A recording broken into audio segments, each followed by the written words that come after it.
Welcome, Rebekah. I've heard great things about you and watched some of your really fantastic YouTube things online already. So I'm looking forward to a great night. Thank you very much. All right. Thank you. And hello to everybody. Thank you for joining tonight. Yeah, I'm excited to talk to you guys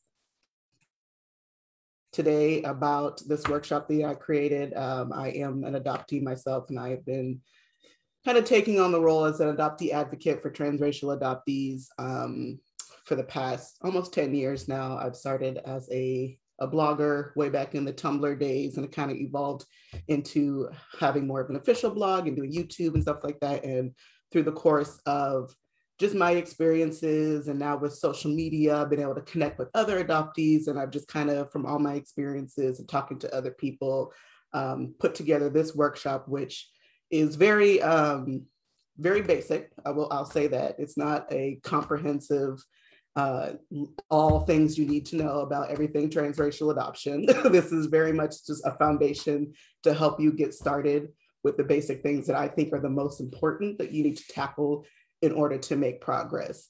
So I'm super excited to share that with you.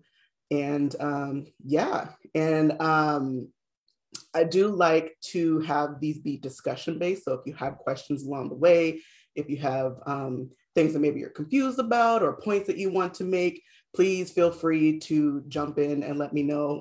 I feel like, me personally, I like to have my teachings be discussion based. I don't like to just sit and talk at you guys for 90 minutes because I don't feel like that gets much across.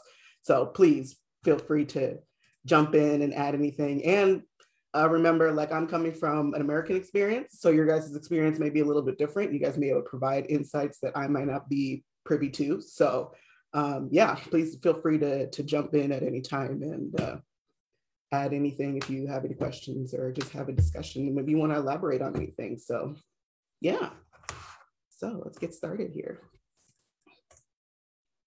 So for our agenda today, I'll tell you a little bit about myself and my adoption background.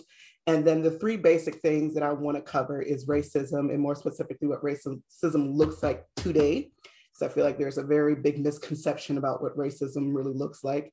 And it's hard for people who don't experience it to kind of pinpoint what racism is. So we'll talk about that. And then the second thing I want to cover, which is probably my favorite thing to talk about, which is privilege. We'll do a little bit of activity to kind of help you understand what privilege is, how to use it, how you can pinpoint it. I love talking about it because it's something that every single one of us has. And I feel like it's very like taboo to talk about, because you say privilege and everyone gets on their defense. So I love to break that down, and we'll talk about that. And then the last thing I want to cover is basically putting units 1 and 2 together and how to create a multicultural family for those of you with transracial adoptees in your family or foster or whatever it is. It's important to create a family dynamic where everyone is celebrated and everybody is welcome. So we will cover those 3 topics, and then we will review everything. And then there will be a time at the end for you guys to ask questions for anything I didn't cover or confusion or just anything like that. So that's me. Hello, I'm Rebekah. I am known online as Only Black Girl. I was just talking to the ladies before. I actually got this name because I grew up in Olympia, Washington, which for those of you who don't know is very, very white. So I got that name because growing up for most aspects of my life, I was quite literally the only Black person. So it was just a name that I just kind of went with when I started blogging. And I started blogging back on Tumblr, and I didn't actually even have intention for it to be a blog. I just kind of started one, and I started ranting about my experiences as a Black person and a Black adoptee. And I was just saying before, like, it had never occurred to me that there were other transracial adoptees like outside of my family. So when I started talking about my experiences, I never expected for anybody to relate to what I was saying, or for anybody to like be like, oh, wow, this is an interesting experience. Because for me, I was just ranting. But I ended up getting like 30,000 followers within the first 3 months of me blogging. And I was shocked that anybody cared about what I had to say. And so from there, I realized, oh, wow, I'm not the only transracial adoptee in the world. And like, this is a shared experience. So that's kind of where I got my start with doing public presenting on transracial adoption. And I have a background in doing workshops for race and multicultural stuff. And so I've just kind of combined it all into doing what I do now. So this is my family. I was adopted at birth. A little bit about my adoption background for myself. I was adopted at birth from Houston, Texas. That's where my birth family is from. And I was raised in Olympia, Washington. So I was born, and then I was taken home 3 days after my birth. I don't really want to tell my birth mother's family because I don't believe in telling other people's story, but long story short, she was in a bad situation. She actually chose my adoptive parents to adopt me. And I hadn't really had any contact with her since my adoption. There was like a couple of years when I was really young of like writing letters back and forth, but because of her situation, she didn't have a permanent address.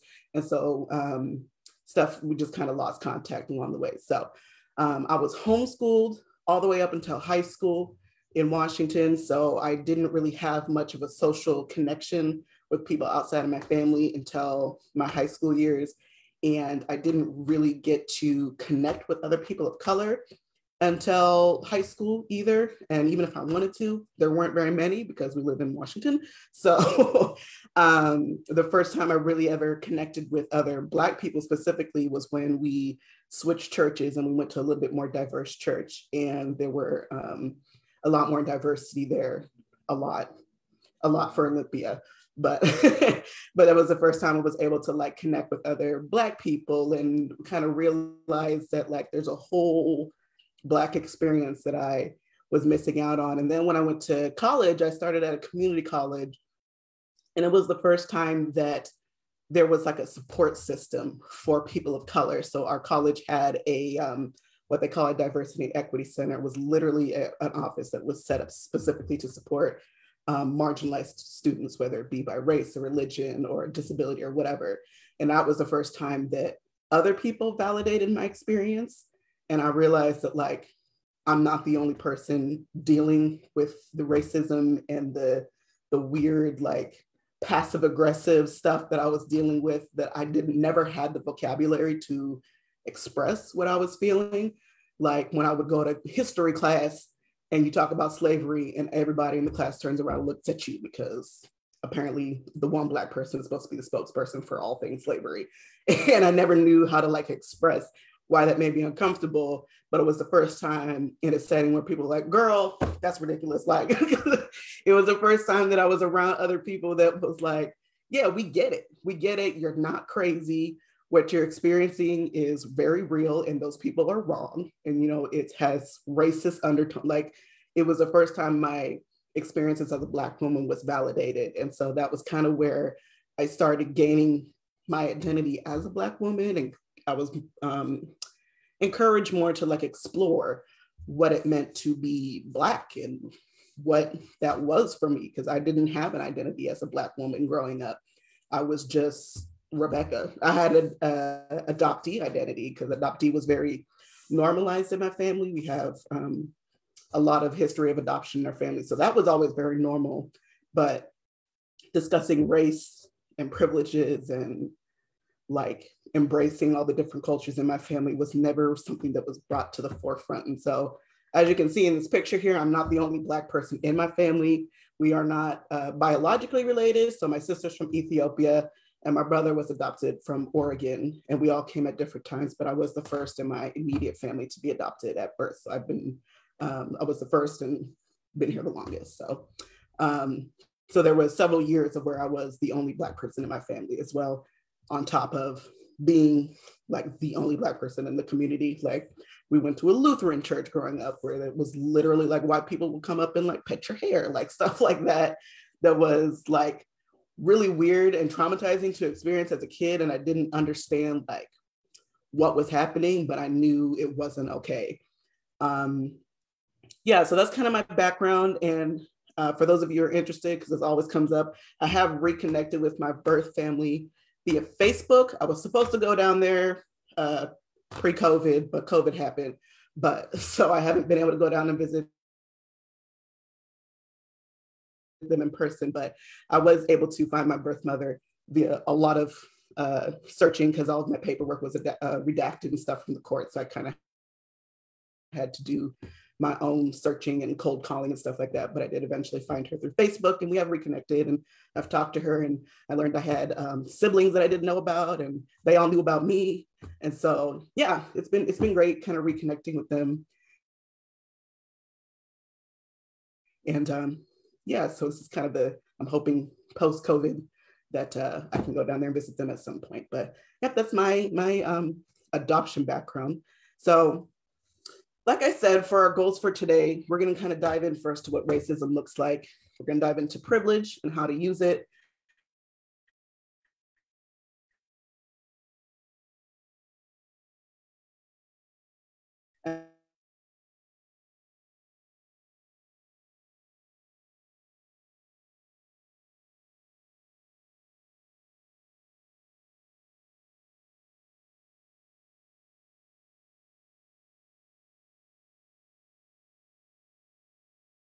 You need to be secretive about and hide from kids. And this is something that should be these should be normal conversations that you guys are having all the time with your family. Like racism and privilege and all these things are not taboo topics to talk about.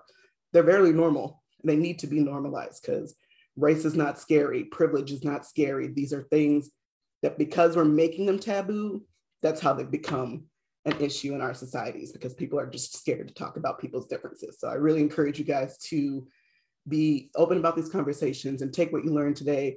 I don't know if you guys have been set the resource packets that I put together for you guys yet, but yeah, I just take those things and take them home, and yeah, have a discussion with your families about them.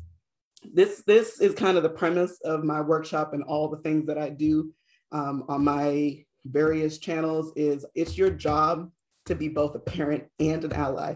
And what I mean by that is most adoptive parents put being a parent first, right? And they don't think about being an ally. And that's not good enough. And right, that's where we get a lot of the like, oh, I don't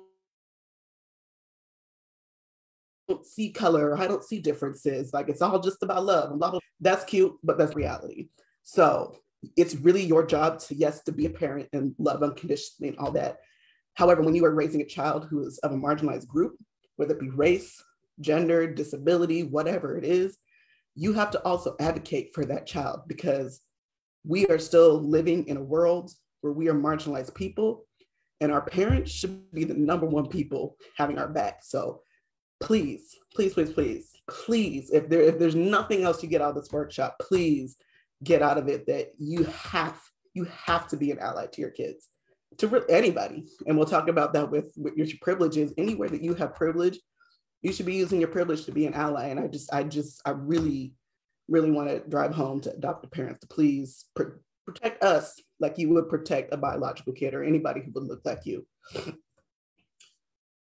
So diving in first to racism. We're going to cover in racism what racism looks like today. I really feel like this has been misconstrued, and a lot of people, white people in particular, who don't deal with racism every day, like think racism ended in like the civil rights movement. Newsflash, it didn't. And if it doesn't look like shackles and chains, then it's not racism. So I really want to cover what racism is, how you can recognize it, and what to do when you do recognize it, right? As people with privilege, and you don't have to deal with racism every single day, it's hard to know what to do when you're confronted with it. Whereas folks like myself who deal with racism 75,000 times a day, we're kind of used to it. It's our norm to live in racism. So I understand that it's difficult for people who aren't used to it to kind of understand what to do. So I want to help you guys, give you guys tools to do that. So first things first is, what is racism? And I kind of want to open this up if you guys feel comfortable answering. When I say the word racism, what comes to mind? Like, what's the first thing that comes to mind when I say racism?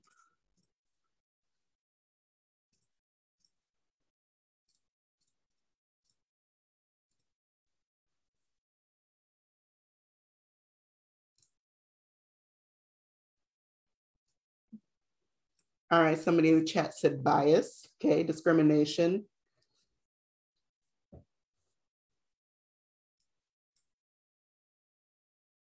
All right, yeah, those are both good words, word association, what we're doing here. So what you're probably used to hearing is that racism is a prejudice or discrimination directed against a person of color or person on the basis of the membership of a particular race, ethnic group, typically one that's minority marginalized. Long story short, basically the racism is just being mean to somebody of a different color than you. That's typically the dictionary definition, and that's usually the definition that most white people use. However, that's not really the reality of it, right? As most of you have probably learned, at least I learned, like back in kindergarten, is context exists, right? So when you put words into different contexts, the meanings can change. So in reality, racism really is how we describe it in social issue circle is race plus power. And what we mean by that is once upon a time long ago when racism was created, right, this dictionary definition would have been true, right? When it was one person who decided that anybody who looks like this is lesser than and deserves to be discriminated against. Yes, this at one point in time was true.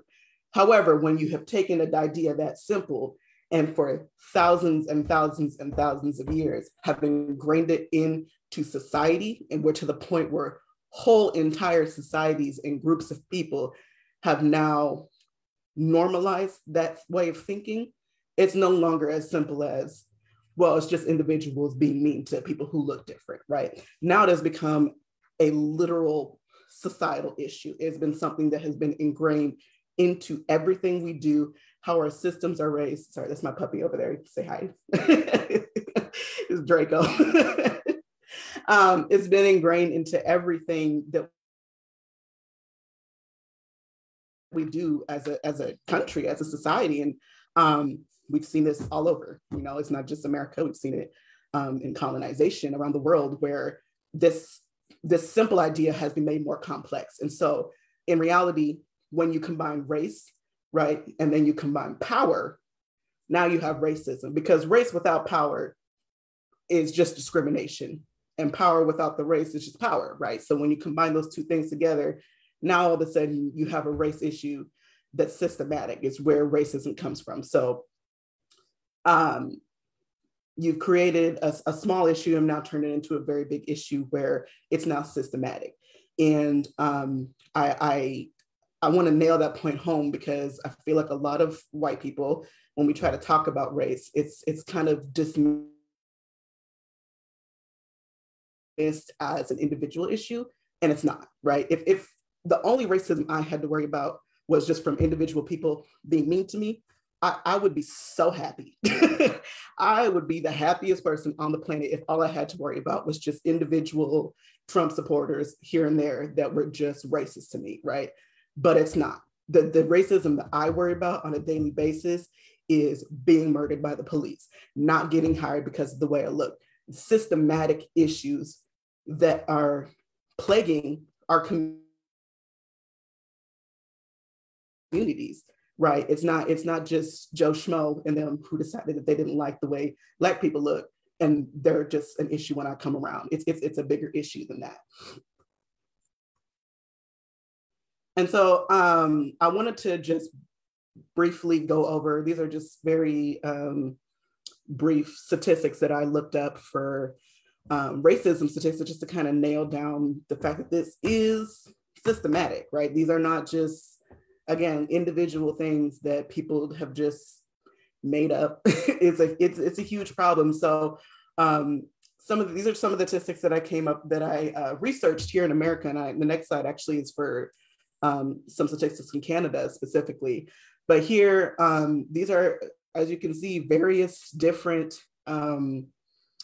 categories, different industries where racism exists. And this is just 4 of them. Like, it's not, obviously, these are not the only industries that racism exists, but I just wanted to bring a few up to just give an example. So for example, in education, this comes directly from the Department of Education. It was saying that in 2017, 15% of students enrolled were Black students, but 35% of those Black students made up students that were suspended at least once throughout the year. 44% of those students were suspended more than twice a year, and 36% of those students were expelled. And the Department of Education themselves said that none of that behavior could be linked to like them just acting out more or them being more mischievous than other students. Like it's directly linked to racism. And there's a lot of other statistics that you can look up for education themselves. Like I really encourage you guys to look up the school to prison pipeline. Is a very, very, very interesting concept to delve into more. I think I included some books on that in my resource packet, but in healthcare, it's becoming a lot more of a conversation now, but there is a lot of racism in healthcare. I myself have dealt with racism in healthcare where for the most part, people just don't care what people of color are going through in the healthcare system. Black women are 3 to 4 times more likely to die from childbirth today in 2021. Like this isn't a statistics from the 1800s. It's today. I think who was it? It was some celebrity. I think it was Serena Williams or somebody who just talked about how she, at her own celebrity status, could not get doctors and nurses to take her seriously when she was saying, "Yo, something is wrong. Like something is not okay. My body is not okay," and they don't listen to us. It's happened to me many times, especially also being a plus size woman, right? Everything is always blamed on our weight instead of actually caring about our bodies or listening to us. Whereas if a white woman comes in, it's all hands on deck. We're going to figure out what the problem is. Don't matter how many people it takes, but when we come in, it's okay. You guys can deal with it. No, just go home. Like, put some Vicks Vapor Rub on it, you'll be fine. The racism in healthcare is a huge issue, and I'm glad that it's being talked about a little bit more. Now it's kind of been one of those topics that's been hush hush a lot, and I think because there's more people of color going into healthcare, that we're kind of getting some more talking around it. In employment, again, something that I personally have issues with, people who have a more quote unquote white sounding name are 50% more likely to get callbacks if that name on the resume is quote unquote more white sounding. So for example, myself, Rebekah Hutson, a lot of people, when they don't see me, they assume I'm white. I remember applying for a job at Ann Taylor back when I was in high school. And, I had like the phone interview with the lady and everything was great. And it was, "Oh, you have a great retail resume. Da, da, da, da. So excited to have you come in tomorrow for your interview." I was like, "Great, cool." I come into the interview the next day. As soon as I walked in the door and I said, "Oh, my name is Rebekah. I'm here for my interview with so-and-so." I could see her face change and she immediately told me, "Oh, I'm so sorry, the position has been filled." Oh, how is that possible? How is it possible that as soon as you see me and you match my name, Rebekah, to how I look, that all of a sudden the position is filled? Oh, okay. Yeah. Okay. But yeah, that's why like when I apply to jobs now, I don't click the little box. I don't know if you guys have that up in Canada, but here in America, when you apply to jobs, they ask you like what your race is or what your gender is and stuff like that. So now you can decline to answer, which is what I do now. And I've definitely noticed that I get a lot more callbacks when I just decline to answer what my demographics are. And because they see the name Rebekah and they assume I'm a white woman.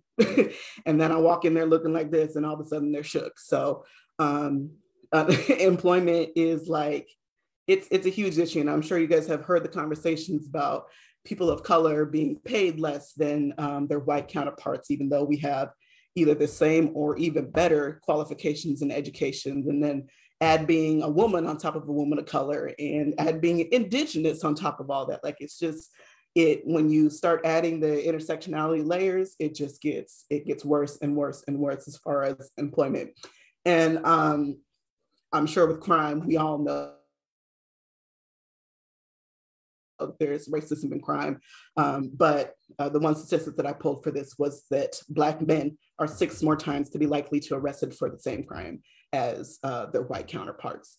And I'm sure with a lot of the stuff that has happened over the past few years with like George Floyd and everything like that, this conversation again has becoming a lot more present. And I feel like there's been a little bit of progress and change happening. I don't feel like it's happening quick enough, but I mean, this is not a new conversation, you know, like crime and our police forces down here are just, it's racism at its core. Like police officers in America literally came from plantation overseers. So it started with racism and it's just grown into further racism here. And I thought it was going to be interesting because we're working with 2 different countries here, right? So my experience is a little bit different, that I would pull some statistics specifically for Canada, right? Because also there's a lot of misconception that Canada doesn't have racism. Like that's a narrative I see a lot when talking to other adoptees who are from Canada or even just other people of color, right? There's all the immediate thing that comes back from a lot of white people. It's like, racism doesn't happen in Canada. Racism doesn't exist in Canada or really outside of America, right? There's kind of like this narrative that like America is just like the hub of race. That's not real. Like most of the world was colonized. So racism is pretty much everywhere. And so some of these statistics that I pulled were kind of shocking for so long that I never believed that there was no racism in Canada, but like I was kind of shocked to see that a lot of the statistics were similar, if not the same, as they were in America. So like I pulled some of the crime statistics, and yeah, it was 43% of the hate crimes again that were reported. Like you have, because we know that y'all not gonna do nothing. Especially here in America, like most of us won't report hate crimes to the police. We don't trust the police. What are they gonna do? They don't care. So you have to keep in mind, this is what has been reported. Yeah, but 43% of the hate crimes that were reported were racially motivated. 16% of those were against Black people, and 17% of all hate crimes that were reported were targeted at Muslim people. In the healthcare system, this is actually a really interesting study that I read, and I kind of went on a rant about it on my Instagram when I had read it. But they had did this study with medical students about how they believe Black people experience pain. And I don't know how familiar you guys are with the history of Black people and how they were treated during slavery and stuff like that. But one of the beliefs of Black people were that we weren't human, right? And so because we weren't human, we could tolerate a lot more pain, which is why we were used for experiments, medical experiments. We were tortured a lot because white people genuinely believed that we could tolerate the pain. And so it was very interesting to me. This was a study that was done in 2016. And they asked medical students whether, like different questions about how they believe that Black people experience pain. And the conclusion was that 58% of the medical students believe that Black people have a higher pain tolerance than white people, which blew my mind, right? Like this is something that is like such an old, outdated belief that I was really shocked that in 2016, medical students are believing this. And it just like, it's one of those things like I'm shocked, but I'm not shocked given the way that we're treated in the healthcare system. But it's just like, how are we to a point when this was done in 2016 where people literally still believe that Black people have like some superhuman ability to where we don't feel pain. And the study, I can't remember if I included it. If not, I'll email it. out, or I'll update my resource packet that had the study for this. But the study went on to say that, like, because of like these beliefs, these are why people of color and Black people in particular have been continually, still to this day, are still used for medical experiments because white folks in medicine, they don't believe that we have like the same nerve endings and the same nervous systems as white people do, so we can deal with it, basically.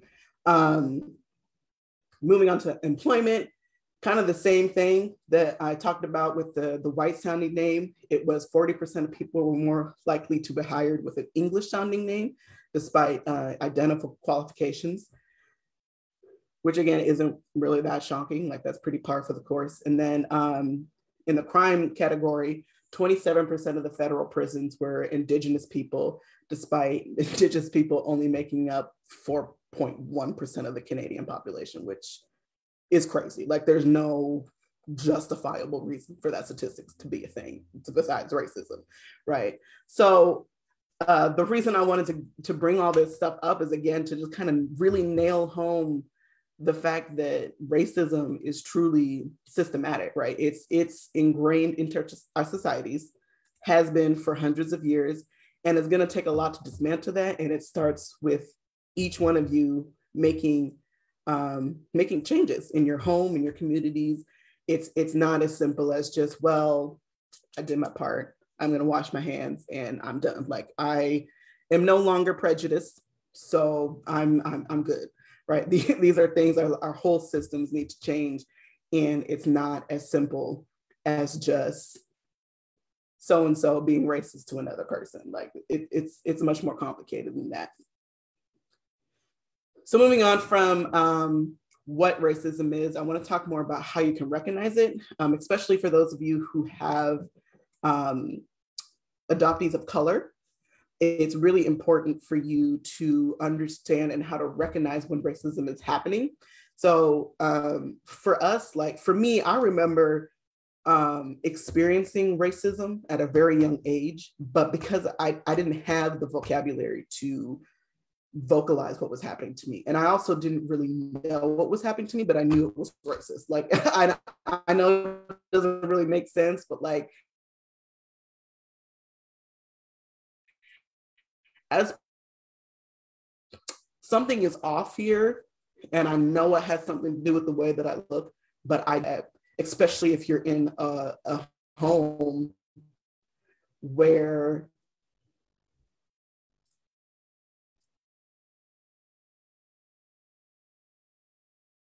my back.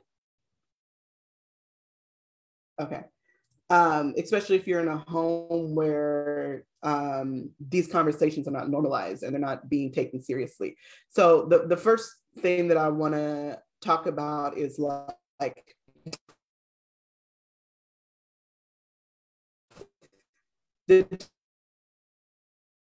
but in my personal experience, I would say I kind of put like 4 categories here that racism can be. It is just like throwing slurs out there and just, you know, it's blatant racism.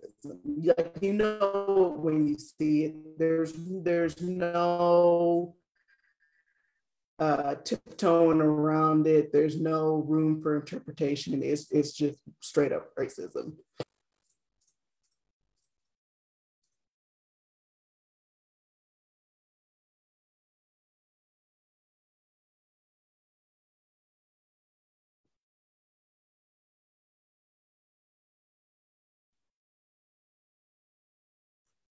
Am I back? Did we freeze? Yeah, you're back. Okay, perfect. Yeah, so there's the first one, just blatant racism, right? It's in your face. This was more what I experienced when I moved to the East Coast. It was quite a culture shock for me because on the West Coast, it's much more like systematic and the microaggressions, which I'll get into in a minute. But on the East Coast, it's very much like, it was the first time I was called the N-word to my face, like, and it was just like, nobody even blinked their eye. It was just like, oh yeah, okay. I was like, oh, that's what we're doing here. Like, it was just so in your face, and people are it's just like so normal to just be outwardly racist. Whereas where I grew up on the West Coast, and so even here, I live in Los Angeles currently, it's a lot more kind of subtle. So there's the in-your-face racism, which is the blatant racism. And then there's what we call microaggressions, which is something that probably every single one of you have experienced, because it's not just with racism, but they're like little comments or actions that are rooted in a deeper prejudice, right? So like backhanded compliments, or things like touching Black people's hair, or like as women, things like, oh, I didn't know you could do math so well, like stuff like that, or like women are bad drivers, like stuff that are like people kind of say to you as like a backhand kind of thing, or that they say to you thinking it's like a compliment, but is rooted in a much, much, much deeper issue of prejudice, right? And that's kind of a lot more what I grew up with, because Washington in general is a lot of like people who think they're really liberal, but really aren't. It's like a lot of privileged white people who like went to Africa one time, and now they think they're so down with Black people, but they go and do like drum circles, or they try to throw their own like powwows and stuff like that. And it's like, this isn't doing this, you're not doing this correctly, right? It's a lot of that kind of stuff. Or I grew up a lot with like people wanting to touch my hair, and like I literally remember like being in church and people would literally like pet me, like I was in a petting zoo, which I don't know if you know, but Black people were literally put in petting zoos, stuff like that. Or I always got said, even by other Black people, like, oh, I speak really well for a Black person, or I'm pretty for a dark-skinned person, little stuff like that, where it's what we call microaggressions. You know, it's just things that are like little tiny backhanded things that we know, when you discuss those things, are rooted in a much, much deeper issue, right? And then there's a systematic that we just talked about, where it's an issue that's not individual, right? It's an issue with our government, with our society. And I think those are the hardest things to kind of recognize when it's happening to you, because it's such a systematic problem that it's kind of hard to pinpoint who's to blame. And so I think that's probably the most difficult to both combat and to recognize. Even as people of color, it's kind of hard to realize when it's happening, or when it's just, you know, something unfair that's happening in the system. And then there's the personal racism, which is just one-to-one people being racist to each other, right? Or being racist to an individual person, right? So how do you recognize it? Well, the first thing is, does it seem racist? If it seems racist, it probably is. There's very few times that you can look at a situation where and say, this seems racist, and it ends up not being racist. So I would always ask you to leave with that question. Does this situation seem racist? And if it is, it probably is. If it does, it probably is. The second thing is, listen to what people are telling you. Listen to people of color around you. Listen to your children. I feel like we dismiss a lot of what kids are saying a lot, as I feel like there's this like idea that kids don't know what we're talking about, and we do. I remember I just stopped talking about my experiences because nobody was listening to me, or would be brushed off as like, oh, they're just old, they're from a different time, don't worry about it, or oh, they didn't mean it like that. That's not listening to me, right? That's dismissing my experiences. So when your adoptees are coming to you and they're telling you, hey, so-and-so at school, you know, did this thing to me and it made me feel really uncomfortable, don't dismiss that. Don't brush that off as something that they shouldn't worry about, because it is something that they should worry about. And it's something, again, where it's time for you to be both a parent and an ally, and go down to the school and have a conversation with somebody, because that's not okay. You know, if it was prejudice happening to a white person in some other way, all of a sudden all hell would break loose. But because it's a person of color, for some reason, we're supposed to get over it. And that is something that we have been taught to do a lot as people of color, is to kind of ignore when racism is happening to us. And it's something that I think my generation, a lot, and the younger generation is kind of breaking out of a little bit, but a lot of us have been kind of taught to just lay low and deal with it, because at the end of the day, like, we have to work in these systems to survive. But it's not like we shouldn't have to do that. We shouldn't have to just put up with racism and discrimination and prejudice just because it's a systematic issue. So listen to what people are telling you. If there are people saying, hey, this is a racist situation and I feel uncomfortable and I need help, listen to them and help them. And then the last thing is to ask questions. Like, don't be afraid to press an issue more, right? Don't be afraid to ask, hey, what did you mean by that comment?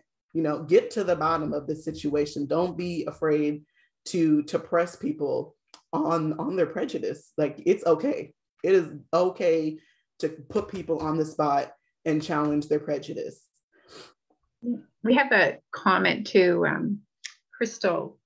Said, I feel like systemic racism is the hardest for the privileged to understand, as we often don't need to deal with it at all. Yes. Absolutely. So it's invisible almost. Yeah. Yeah, I absolutely agree with that. I think it's, even for people of color, it's hard for us to feel like we're combating it because it's such a big systematic issue. Like, it feels like we're taking 2 steps back as soon as we take 1 step forward.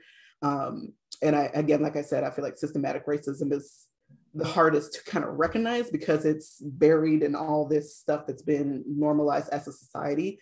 So it's viewed as normal, right? So it's hard to pinpoint, like, well, yes, it's normal, but these norms have been rooted in racism and prejudice and all these things. So yeah, I definitely agree with that. It's definitely the hardest I think for everybody to kind of to pinpoint and to break down, because it's something that's been ingrained in society as just normal, right? And even with things outside of racism anywhere, we'll talk about privilege in the next section. But yeah, anything that's not like in a power group dynamic,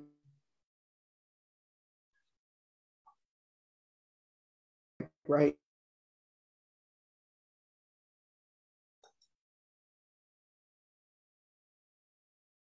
Oh, I think she's freezing up.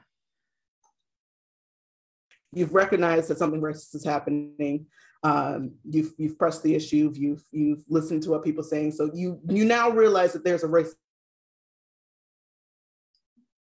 situation on your hand, right? So what do? Number one is don't be a bystander, right? Please do not be one of those people who's sitting there witnessing something racist happening and it just doesn't do anything. It kills me so much when I see like these videos of like police brutality or assault or anything going on, and there's just like 30 people standing around recording and doing nothing. Like, why isn't somebody doing something? Calling the police, do something. Like, especially as people who are in a position of privilege and power, you are less likely to be hurt or be or have backlash come to you, right? Because you're in a position of power. Versus when we jump into the mix, we are just like, it's just adding fuel to the fire, right? Which is ironic because it's usually other marginalized people who jump in to help marginalized people who are being mistreated. So the first thing is, please don't be a bystander. Say something or do something. Those are the 2 biggest things that you can do. And I'll get into a little bit more in the privilege section of like what exactly you can do in the areas that you have privilege when we figure that out.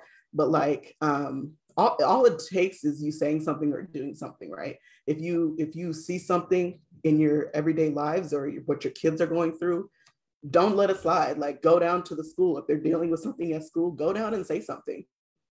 If there's something happening in your community, do something with your community, organize something, like get people together, do something to combat it. Like, don't just sit there on the side and be like, well, that race thing happened. Oh, well, moving on.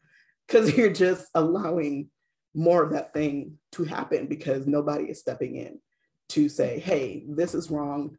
We shouldn't be doing this. We can do a lot better than this. And as somebody who, has a child of color, I don't want them to feel unsafe in this place. And so please don't be a bystander, do something and say something. Those are really the two things that you have to do. It's really not that difficult.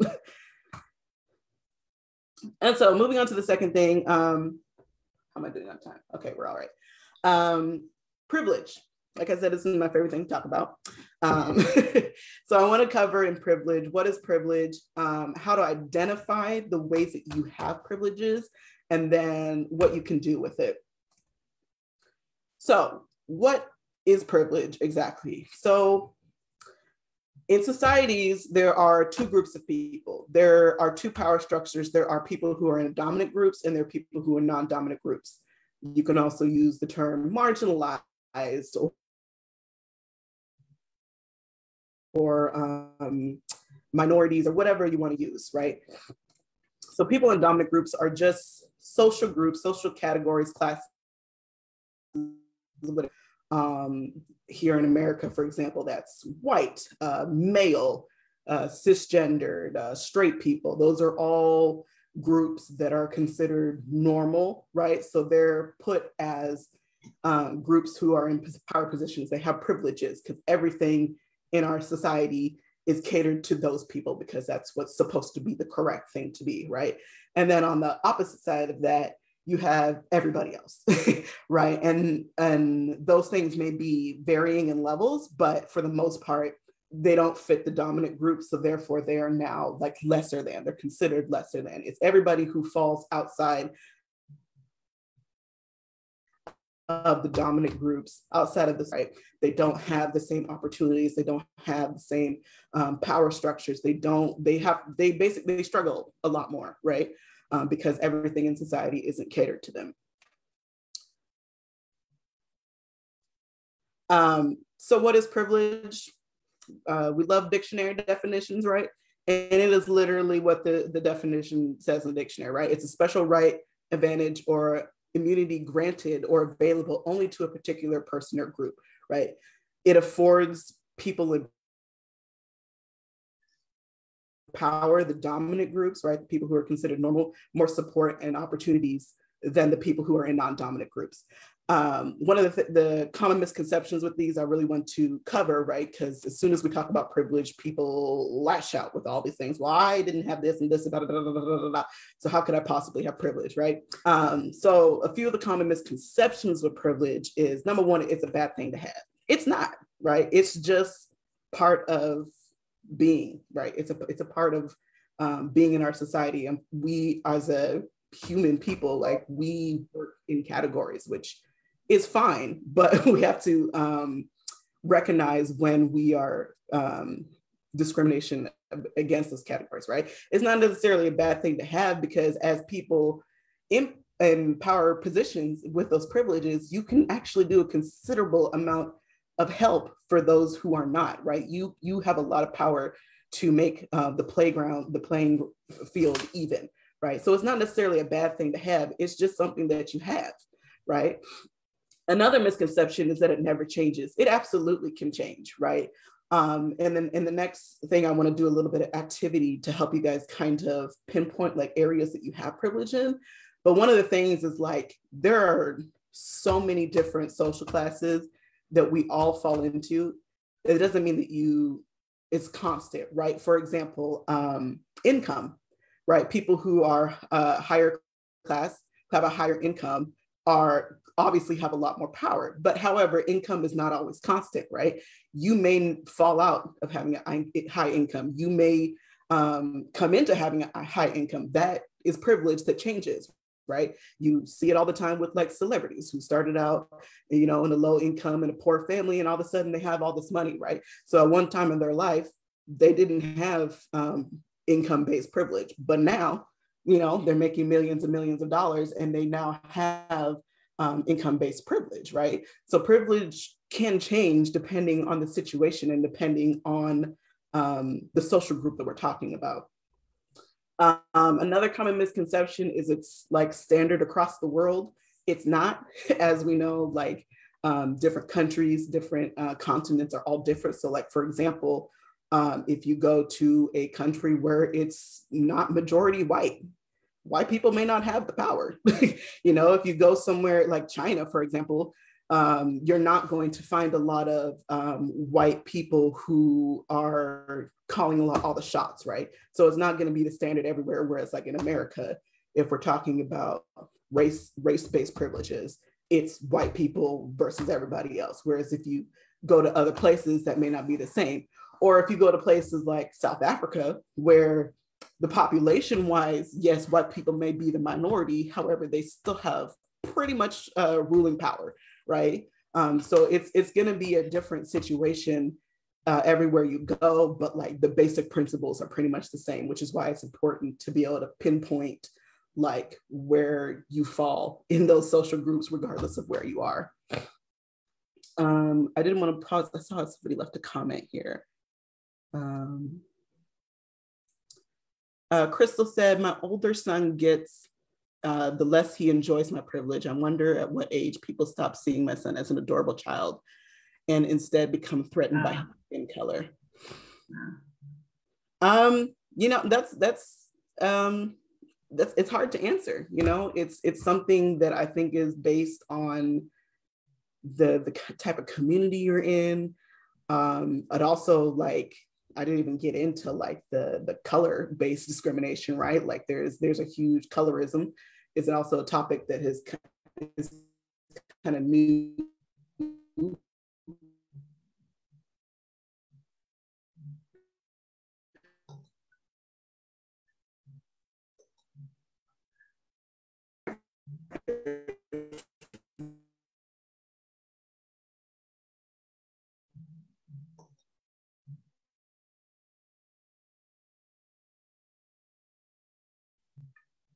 That's a long one. Sorry, guys. She's having trouble with her internet tonight. Right. Whereas, like, for example,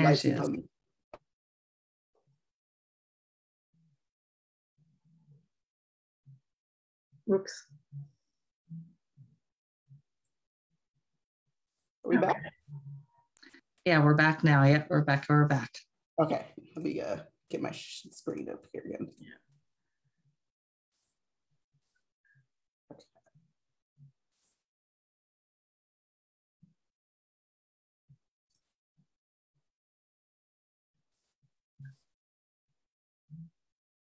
Sorry about that, guys.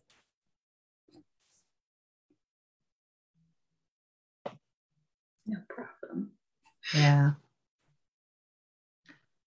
But yeah, like I was saying, it's so hard to pinpoint like when exactly that experience of racism is gonna start, right? Because it's different for all of us.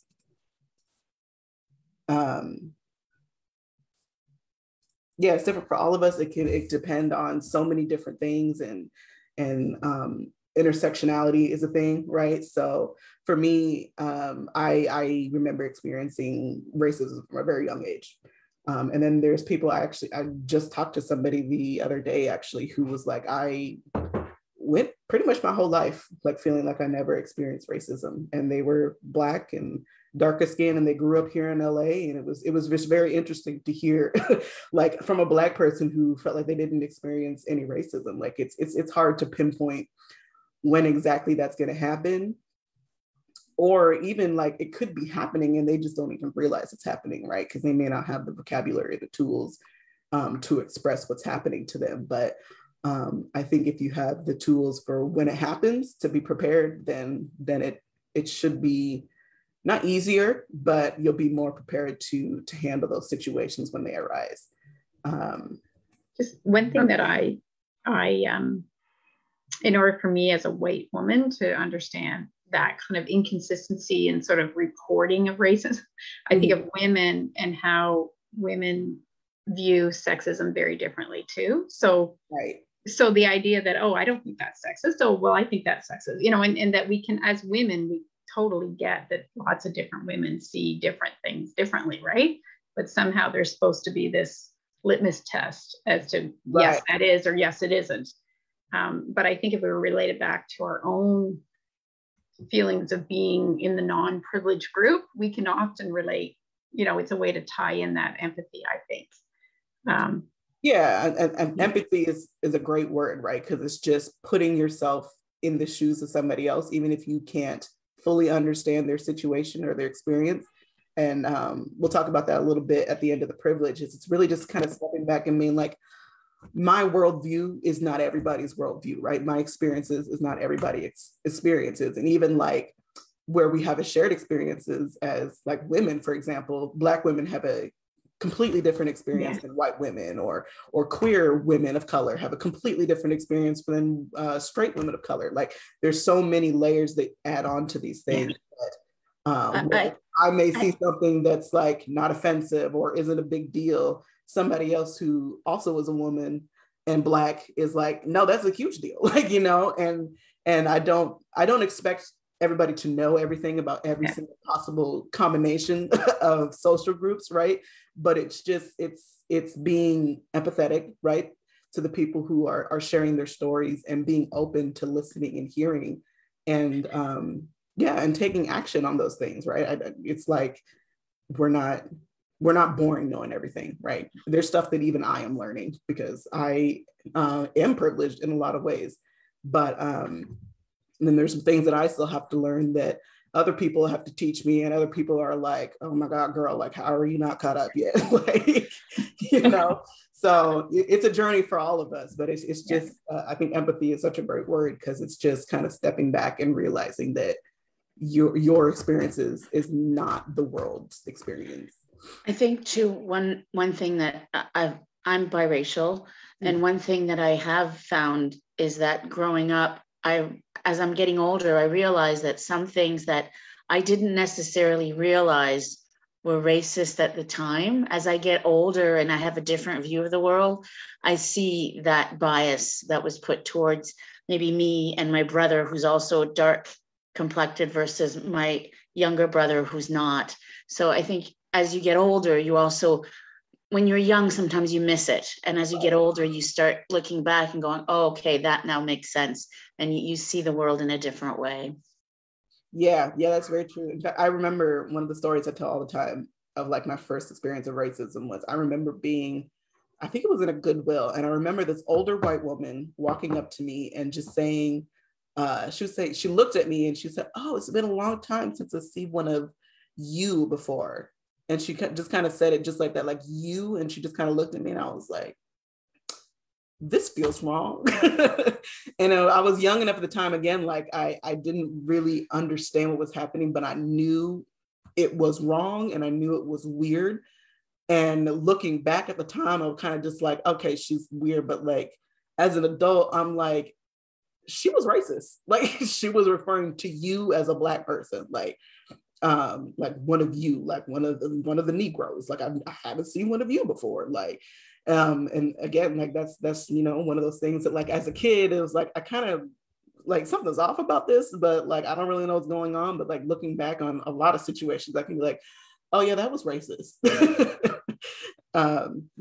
It's just one of those things, like as you grow, you have the tools and opportunities. And that's why I hope that a lot of you guys take these tools to where adoptees have these tools earlier on in their lives, so they can voice those things that are happening and learn how to deal with those things.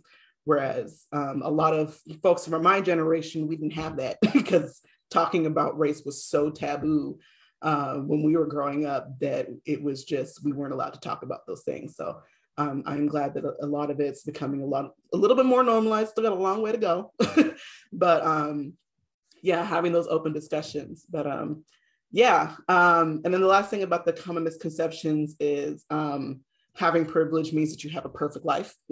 That is not true. This is something that I've even had to fight with my own father about. A lot of people equate like having privilege to having the perfect life, and that's not true, right? It just means that you're in a position where you have a lot more opportunities, or you don't have to face as many obstacles as other people, right? Just because you're white doesn't mean you weren't poor or you never had to go hungry or things like that. It just means that as a white person, you, even as a poor white person, you have a lot more opportunities and a lot more support than a poor Black person, right? Simply because you're white.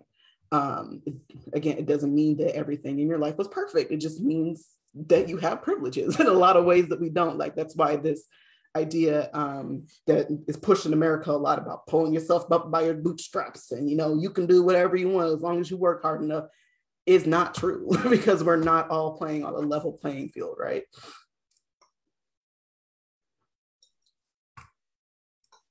Oh, sorry, somebody just left a comment here. I think they have to leave. Okay, so I wanted to real quick do what I call is a privilege wheel activity.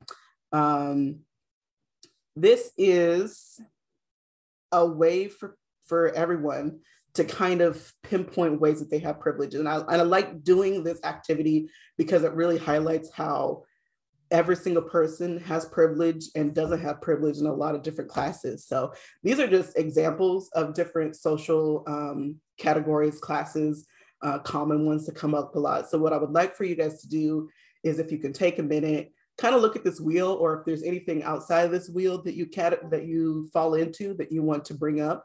And if you could pinpoint at least 3 different categories and figure out if you fall in a privileged category or a non-dominant category. And if you're not sure, write that down too, and we can try to figure it out. Like, everything is not super black and white. So if you guys want to take a couple minutes to do that, and then we can kind of discuss our findings here. Can you guys see the wheel? It's a little bit hard to see because we're splitting the screen, but. Okay, make it bigger here.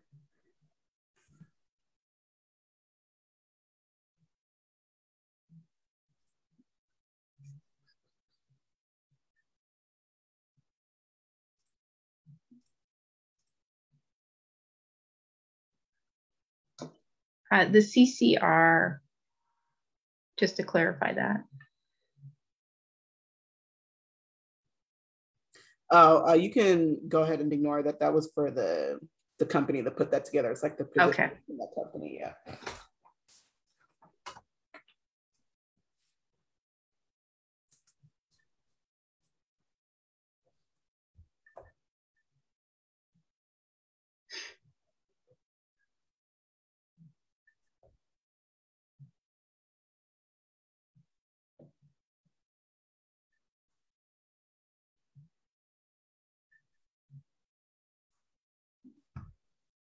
The privilege section under citizenship. So the privilege would be if you're a citizen of your own country. Yeah. Okay. Thank you.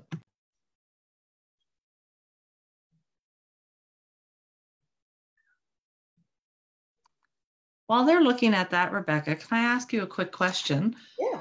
Earlier, I think it was Crystal who made the comment about when, she worries about they stop thinking her son is just cute and that they become scared of his color.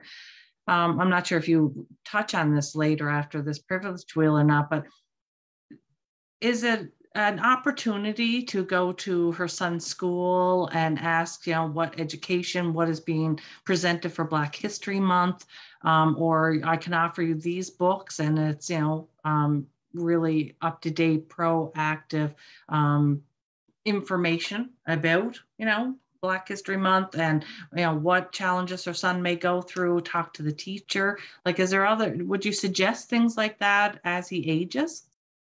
Absolutely. I suggest, shaking up the system as much as you possibly can. I really encourage you to, and actually, we will do a little bit of activity around kind of categorizing like what the diversity level is in your everyday life around you. But yeah, if you're noticing at the school that their curriculums are not diverse enough or they're not touching on enough things, I absolutely encourage you to go talk to those schools and say, hey, I have a Black child in school and he's not learning these things. And, you're leaving out a lot of our history or whatever it is that you feel is lacking there. I absolutely encourage you to go and shake that stuff up. Like, that's what your job is as a parent and also as an ally, right? As a parent, I would hope that you want your children and children of color to be learning about their own history and their own cultures. Now, I do understand that, education only goes so far in school, which is why I would also encourage you to make sure that you're filling in the gaps at home, right? Your education shouldn't stop at the school, right? The school is only so many hours a day for so long, right? They can't cover every single thing that there is to cover. So I do also strongly believe that there should be some education happening at home and filling in a lot of those gaps that the schools aren't doing. And also, you may run into the school that's just like, we don't care.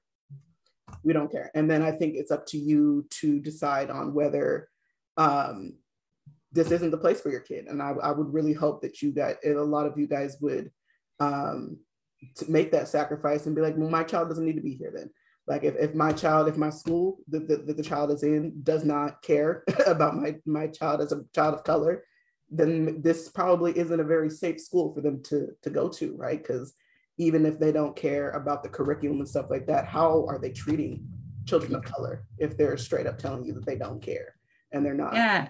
And I mean, items such as like purchasing books and bringing them to their libraries, like, adding books that children of color can relate to and see themselves in the libraries at the school. Because the libraries aren't very updated either, right? That's a simple step. I encourage white people, again, like, as you guys have a lot of privilege and power and really won't face the backlash that we will, I encourage you guys to go in guns blazing and shake stuff up, start asking questions, make demands. And it's even better if you can, get other communities and members of the communities with you and make it a petition, get more people behind you, team up with other, adoptive parents and, make it a thing in your community to really fight. Or if the school won't do it, maybe you guys start a community organization or work with a community organization to where you can do after school programs or something like that, to where you're just creating those spaces. If there's not that space, create it, right? Perfect. Thank you. That's what I was wondering about when she was speaking about it. I'm thinking, we could be that advocate if it's not already in the school, or approach the school. Yeah, it's a great way to advocate for. Yeah. All right. So is there anyone that wants to share a couple of the groups that they fit into? So I'll start with mine.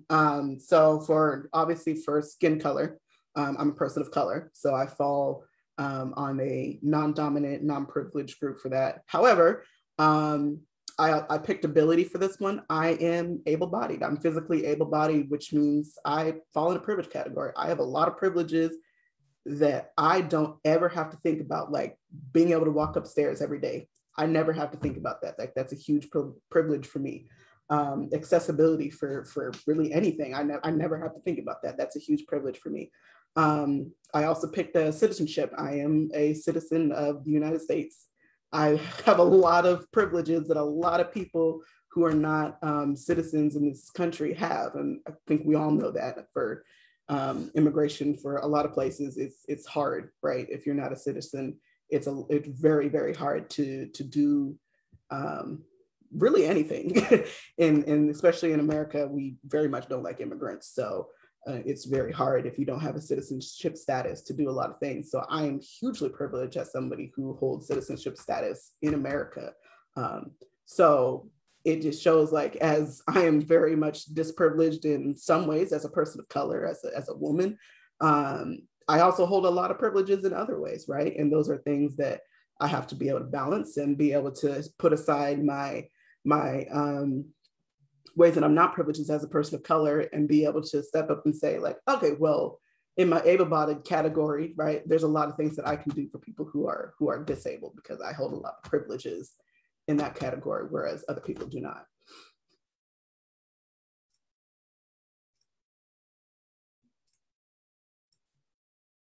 Is there anyone else that wanted to maybe share one or two other things they found?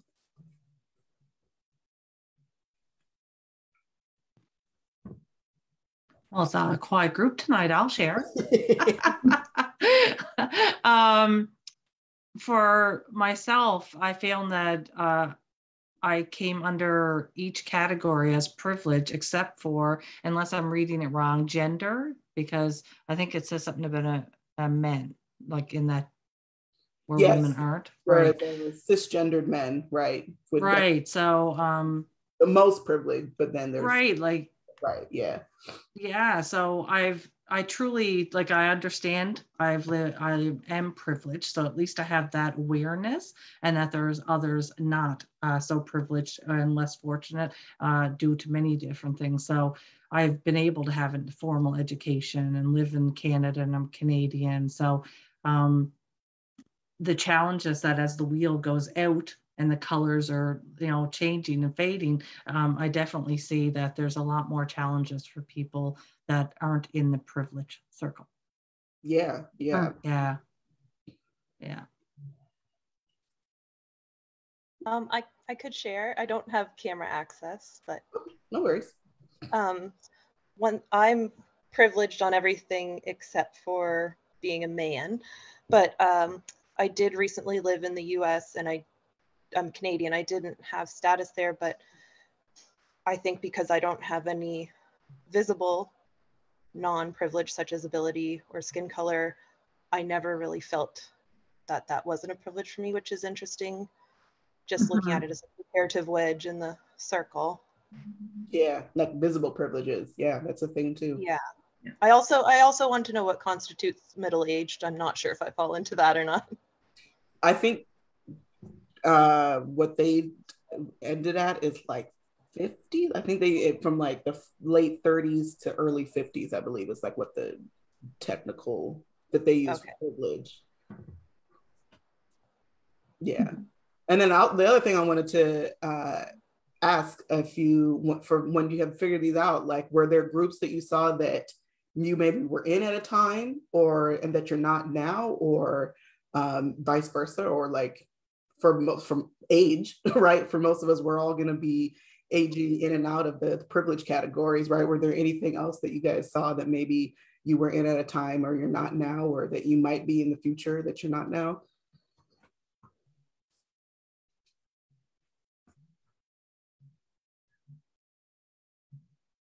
I the sort of where you are within an organization, I'm mindful of the privilege, when you're supervising people versus when you're being supervised.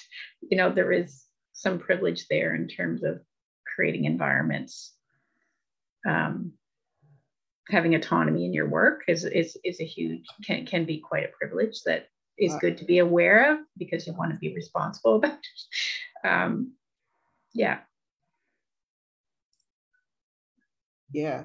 I see Allison left a comment here saying that I was privileged in all but a few categories, but one is more hidden, disability. So that isn't obvious at first glance. So I'm not sure that would even count as a privilege. Yeah, there's again, like this intersectionality thing that we talk about, right? And when you add like visible privileges, that it adds a whole new layer to things, right? It's still definitely, just because a disability isn't visible, right? It still puts you in a disadvantage when it comes to like accessing social needs, right? Because regardless of whether it's visible or not, there's still a lot of not resources available, or a lot of just dismissiveness, right, about a lot of disabilities or mental health or anything. So that I would still consider that a non-dominant group.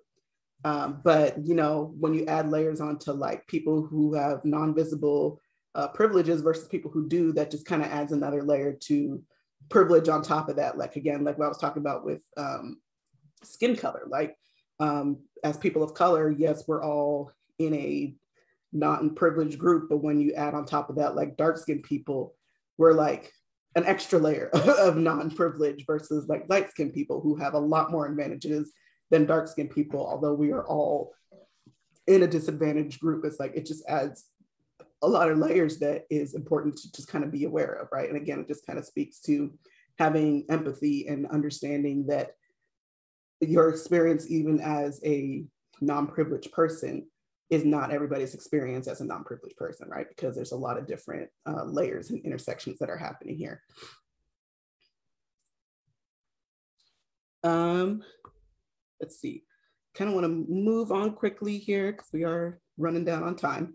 But yeah, so thank you guys for doing this category. I hope it kind of helped you guys kind of understand more of what privilege is here.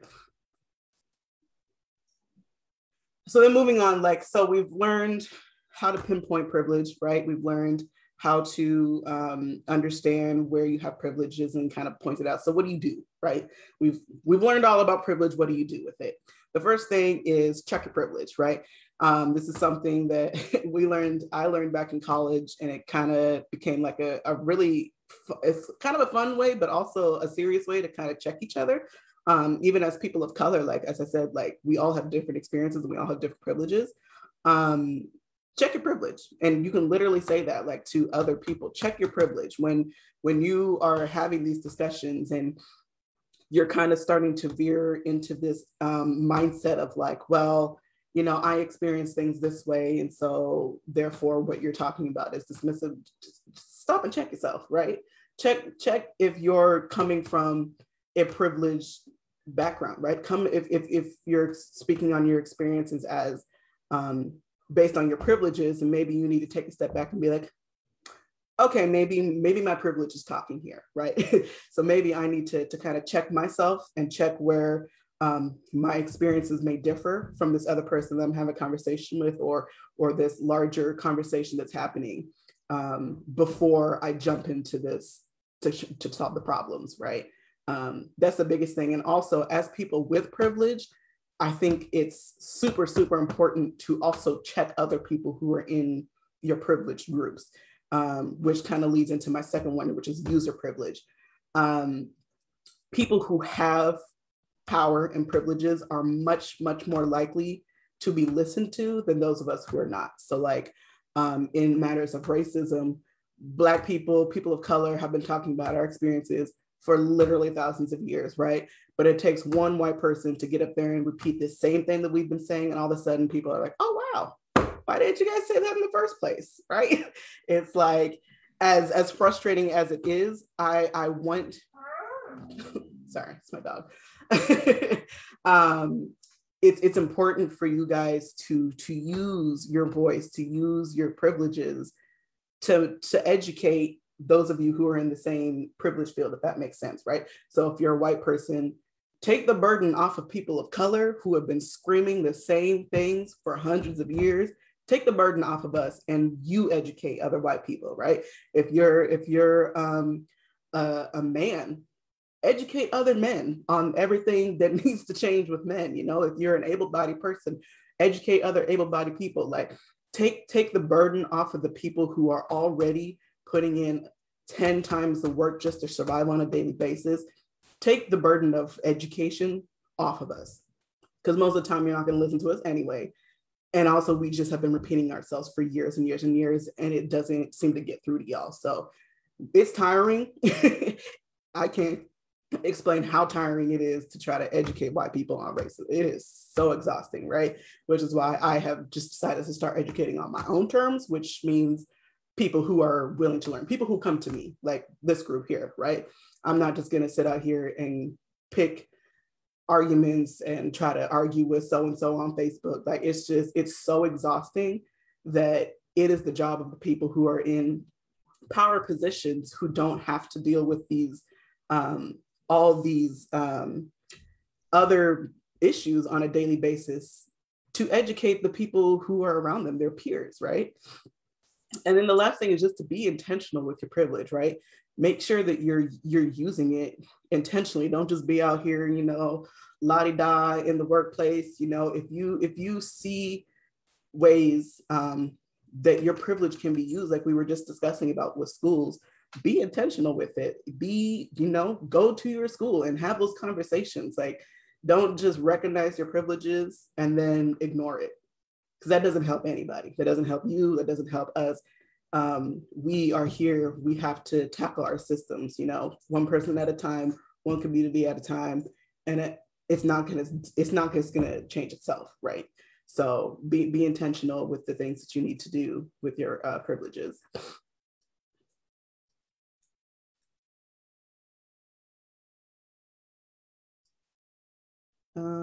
There's a comment here. I've noticed that, sorry, this is a comment here. I've noticed that asking other white people what they think about racism, making conversation more normalizes and a very effective way of utilizing my privilege. For example, I know how to make it a standard to ask my granddaughter's teachers at school where they're at regarding race. This has worked a lot. It has worked to have those conversations. Yeah, like use those privileges as a white person to challenge the systems around you. Like I said, like as people in positions of power, we're going to be listened to. Like, for example, when I was at college in Boston, it was unfortunate that a lot of the buildings in New England are very old, right? And I noticed that pretty much all of our buildings were not accessible if you were not a physically able-bodied person. And I brought that to our president. And I was like, first of all, I don't know how this is legal, right? Because you have to have, as far as I know, pretty much every building, especially schools and stuff like that, need to have accessible campuses. So how is it that we have classrooms that literally are impossible for somebody who cannot walk upstairs to get to? Like, how is that okay? That's not okay.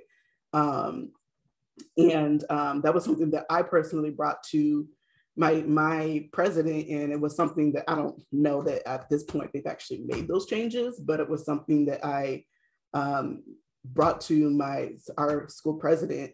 And, you know, unfortunately, I was the only person who got behind the movement, and I have graduated since then. So I hope that they have taken that and done something with it. But I was just dumbfounded that that we have a whole college campus that is not accessible. Like, people literally could not go to classes because they aren't able to walk upstairs, or we don't have elevators or ramps or something like that. And I was like, how is this legal? I don't understand how this is legal, first of all. But like, you know, using your privileges in those ways, whether it's school, whether it's work, right? If you experience your coworkers who are getting passed up for promotions that you know have been putting, you know, all their heart into work into, and they have the qualifications, and, you know, if you're seeing prejudice and discrimination happening around you, don't be afraid to challenge it, whether it's race-based or any other social class base where you have power to challenge those systems. All right. Moving on to our last module here. I want to make sure I don't go too far over our time. So how do we use our knowledge of racism and privilege to our adoptive families, right? That's what we're here for. So I want to talk about how you can create what I call a multicultural family, right? Which is recognizing all the cultures that are in your family, and what that means. Why does it matter? Like, who cares? And then just give you a few different tips that I think would help you guys kind of figure out how to do that.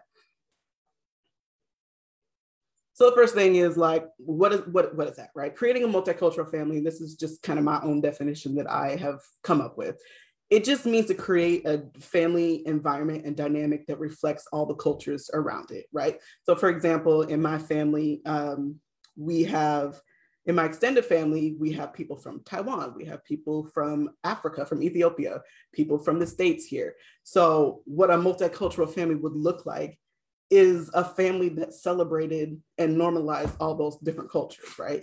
I think the biggest problem that I see in transracial adoptive families is they don't really ever shift from being a white family to being a multicultural family, right? So as families and, you know, heritage and all that stuff, we get into these roles of traditions and these things that we do as families, which is fine. But when you adopt transracially and you now have children of different races and cultures in your family, I don't ever really see that shift happening to where we're now incorporating the new cultures that have been introduced to the family. And I think this is one of the most important steps, because you are creating a safe place for your kids, right? I can't tell you how uncomfortable it is to be in a family that pretends like you don't exist, which is really what you're doing when you don't acknowledge that there are other cultures in the family. Because as much as you want to, you know, love us and accept us and all that stuff, we know that we're not white. Shocking, I know, but we know from a very early age that we're not white. We live in a society that doesn't treat us as white. We're reminded that we're not white every single day. So to be in a home that's supposed to be like our number one safe space and the people who protect us the most, and then also have a home where they also kind of treat us the same way, doesn't really make us feel safe. It doesn't make us feel welcome, doesn't make us feel comfortable. And a lot of us kind of either retreat, or we don't really feel like part of the family, or, you know, we just stop talking about it. And then there's like this separation in the relationships with family. Like it just causes a lot of trauma, right? Because you're in this place where it's supposed to be a family, and you see other families that have like this great loving and, you know, super close family dynamic. And then you're like, well, why can't I have that? Just because I look different. So it's really important to be, to create a family dynamic where everybody is accepted and it's just normalized. So like I said, the biggest thing is you're no longer a white family, right? At whatever stage in your point that you adopt, whether it's early on or a little bit later. Like for my family example, my parents already had 3 biological kids, right? So for a long time, they were just a white family. However, when they started adopting, that family dynamic needed to change, right? To where we're no longer a white family that just kind of does white stuff, and we have white representation, and we only celebrate the Danish and the Scottish side of our families.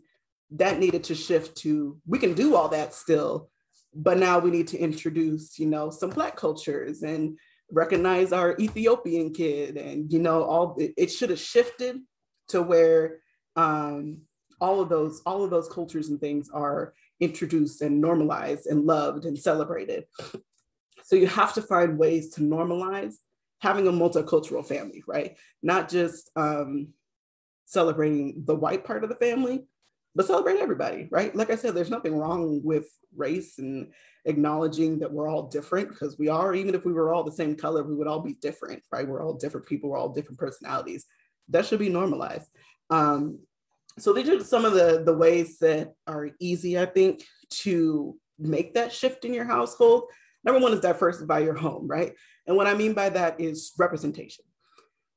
You should have art in your home, books in your home, food, anything that just kind of diversifies the house that you're in, right? For example, one of the things when I was a kid, I can't explain how much I loved it, but at Christmas, we had, instead of the little tree toppers things, we had a white angel and we had a Black angel. And it was so exciting to me to be able to put that Black angel that looked like me on top of a Christmas tree. It was like my favorite thing of the year. I can't even explain how exciting just that little thing was. It made me so happy to be able to like come out of the living room in Christmas and see like a Black angel on top of the tree. It was so exciting to me. Little things like that make a huge difference. Looking around your house and seeing yourself reflected, right? It's very weird to live in your own house and not see yourself reflected anywhere. And so little things like art, like having Black art around the house, you know, having books with Black people in it, even better now since like there are like a lot of adoptees and adoptive parents that are like writing books about adoption. Have those things in your house. Have things that reflect what your family is going through, you know. It makes a huge difference. The little things make a lot of difference, I promise. The other thing you can do is seek family-wide education. What I mean by that is, I kind of mentioned at the beginning of the workshop, is this doesn't need to be like a secret thing that only the parents talk about and we do it in secret. This should be normal. It should be normal for everybody in the family to have conversations about race, about racism, right? Because one person experiencing it affects everybody, right? So it shouldn't be you just sit down and talk with your Black child, for example, about the racism that they might face or what experiences they might face. It's something that the whole family should be aware of, right? Because if you have, for example, siblings, your siblings want to look out for other siblings. It's like something that we do, right? I have 4 older brothers who would literally kill somebody for me. So, but having those conversations where like, these are things that as a family, we need to be aware of, right? We need to, as a family, we need to be aware of, we need to protect each other. We are a family, like we're here to have each other's back. So the education that as parents you're having, that you're seeking, share that information with everybody. And obviously, like, you can take liberties to whatever education level that needs to be. Like, you don't necessarily need to lay out the nitty gritty of like police brutality or whatever to your 2-year-old, but like, you know, you can kind of adjust it to whatever education level it needs to be to just kind of normalize having these. And also what that does is it makes it an open conversation to where kids aren't afraid to come and talk to you if they're experiencing those things, right? It creates an open dialogue where it's like, oh, okay, mom and dad have, or whoever, whatever parent dynamic you have, you know, we're having these open conversations. And I know that if I'm experiencing something that makes me uncomfortable, I can come and talk to them, right? It's not something that I have to be quiet about and hide in secret. The other thing you can do is participate in cultural activities in your community. If you don't have any community, I suggest creating some. For those of us who, like for myself, where I grew up where there weren't a lot of cultural activities, make some at the house. Get with other adoptees of color, and make something, you know, and it'll look different depending on the cultures that you're dealing with in your household, right? But it's so important to just normalize the different cultures that are around you, and to create like a community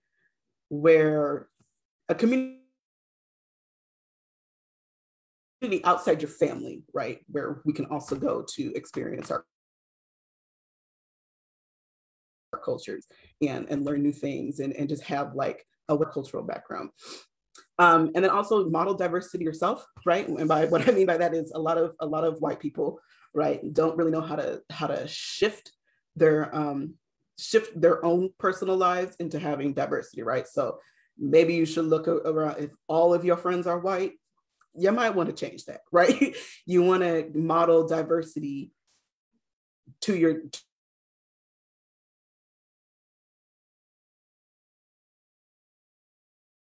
you want to again normalize that education. You're probably not getting a lot of like one-on-one experiences or having these conversations like this if you're surrounding yourself with people who only look like and think like you, right? I think one of the best ways to learn is by surrounding yourself with people who have different opinions and different experiences than you.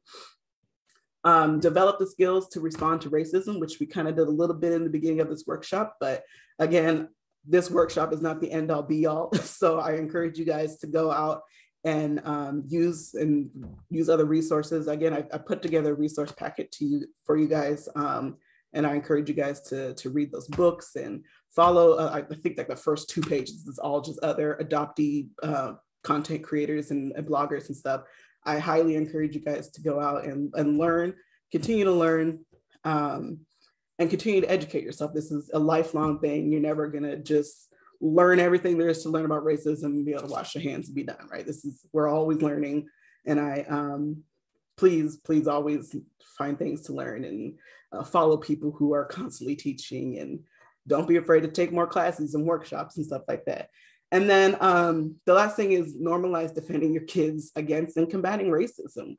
And what I mean by that is just, again, like being an ally to your kids, be the number one person who's behind them, backing them up, rooting for them, supporting them, who's going to be, if they know that I had somebody call me a slur at school, that I know mom is on her way down here to cuss somebody out. Like, you got to be that person who knows that, you know, mom or whoever is my biggest supporter. And I know that I can go to whoever in my family and I'm going to be defended. It's so discouraging when like you're a kid and you're dealing with racism. Because again, even if y'all don't recognize the racism we're dealing with, we do. And it's so discouraging and frustrating to be in a dynamic where we're dealing with that and we don't feel like we can go to our own families and discuss those things because it's going to get dismissed, or you're not going to listen, or even if you do listen, you're just not going to do anything or help us or anything like that. So defend them, defend your kids, combat racism, whether it's, you know, individually, systematically, in your community, whatever it is. Be model defending your kids, and that racism is not acceptable. Model that for your family.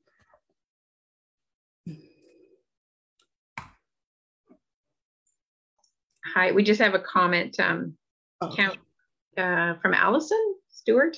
Can't wait to share the shift to multicultural families with many of the people I work with. Several of my families have created their own communities to celebrate culture of children they've adopted. Yeah. So some neat things are happening.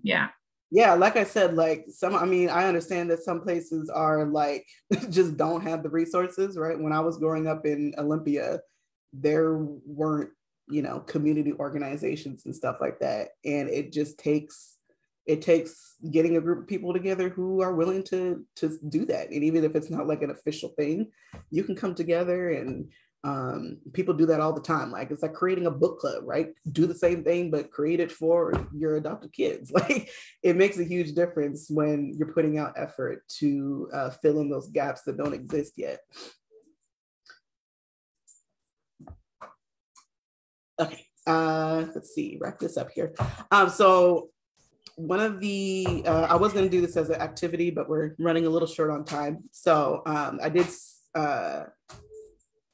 give you guys this slide, this PowerPoint, so you guys can keep it if you want to keep this as a note. But one of the things I like to have adoptive parents do is literally take an inventory of your life.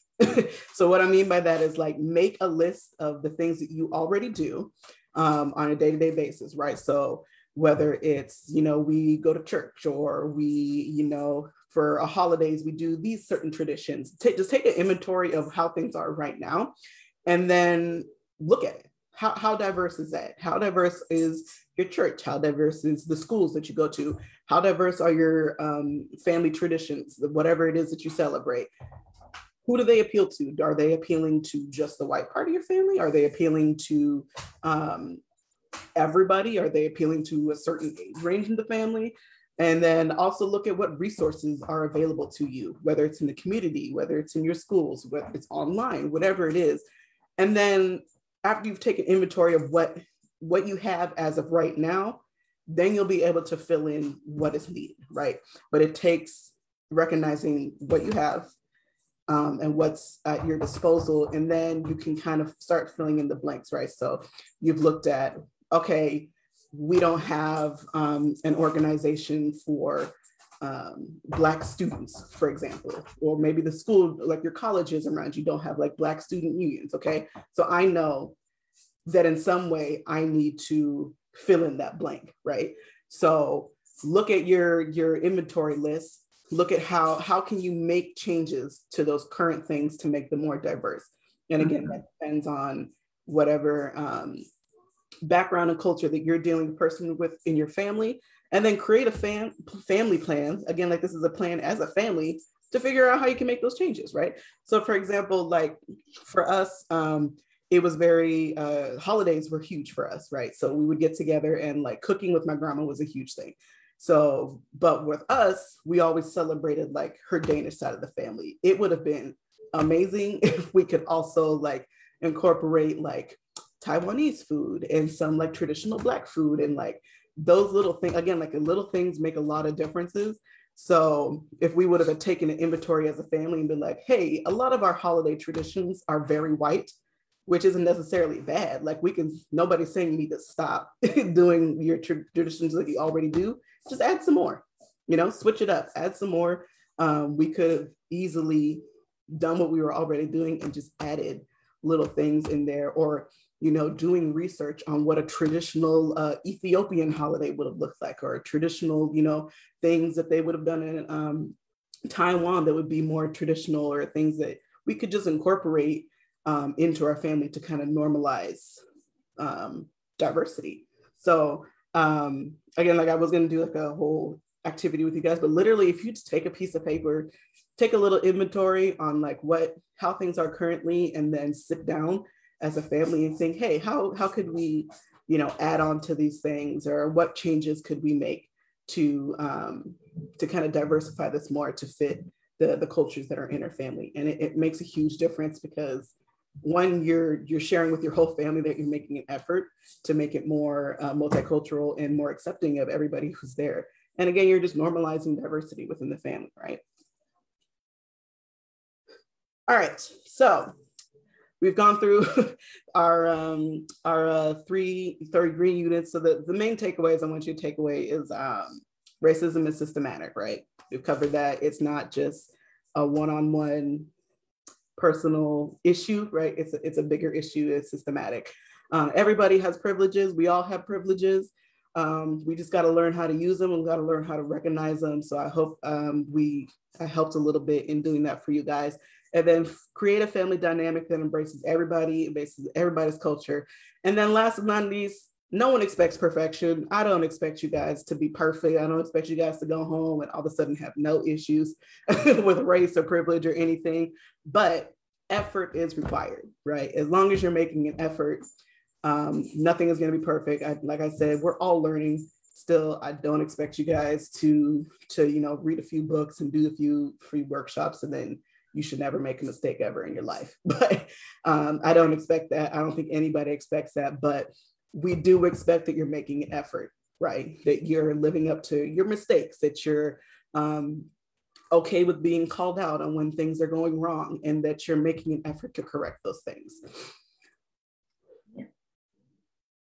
And lastly, just remember, as always, as I always say, I just drill home, if you tuned out everything in this workshop, at least remember to please be a parent and be an ally. That is the most important thing that I can ever try to teach you guys in this workshop or anything else that I do. Please, please, please remember that.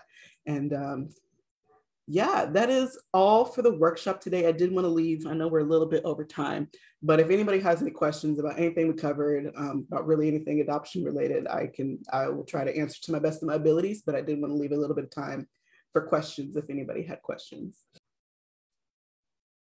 While we're sort of, people are getting up the nerve to ask questions, I'll just read out what Candace wrote. One of the trainings I was attending asked us to look at our fridge at home. What is on there, and what do our kids see every day? How diverse is it? Similar to the activities you gave us, another good way to check in. That's a great idea. Thank you. Yeah, it's a neat idea. Especially for younger.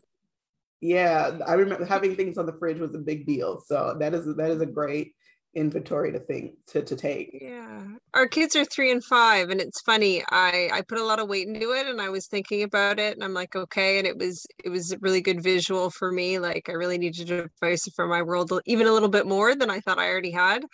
And then sure enough, my daughter's looking at the fridge like a couple weeks later, and she takes a magnet that's like this beautiful little child from the Operation Shoebox that we do here in New Brunswick, and they send them far away.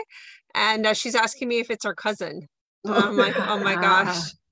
I'm like, yeah, I really need to diversify this fridge. Yeah. Yeah, that's a great idea. Yeah. Yeah, it was really, really, it was good. It was really eye-opening for me. Rebecca, do you want to do where we not a screen share and then we can see everybody? Yes. You know what I mean? And then we're all together in a group. Here we go. I think too, looking at what's the artwork in your home, how are the kids' bedrooms decorated, how you're incorporating the world in your house is important. Yeah, absolutely. Finding dollies and stuff has been fun. Like that I found so different from when I was a kid. You know, I things are very easy to find, accessible now, and our children really enjoy like opening up the toy box and seeing all the different cultures. And I mean, they make crayons now that are colors of the world, and it's just been definitely in the last few months we've found like so many different ways to kind of introduce the conversation.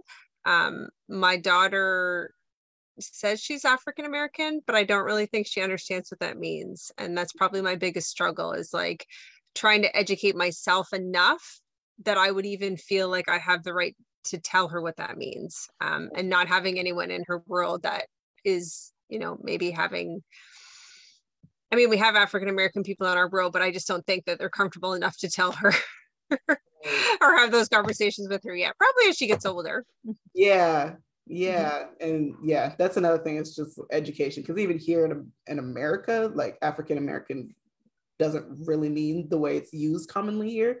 But that's, again, it's just kind of a lack of education around that topic. And it just, yeah, it's just education. It's a lot of self-education, because there's a lot of, you know, little technicalities where there's like a lot of different meanings and identities of things that have just been kind of made like an umbrella term. So like African American has just kind of been used as like the umbrella term for Black people, even though that's not what it is. But it's become the politically correct way to say Black, because people are scared to say Black for some reason. I don't know why, but but that's not what it means, right? No, exactly. And she's 5, so you can imagine how funny it sounds coming out of her mouth.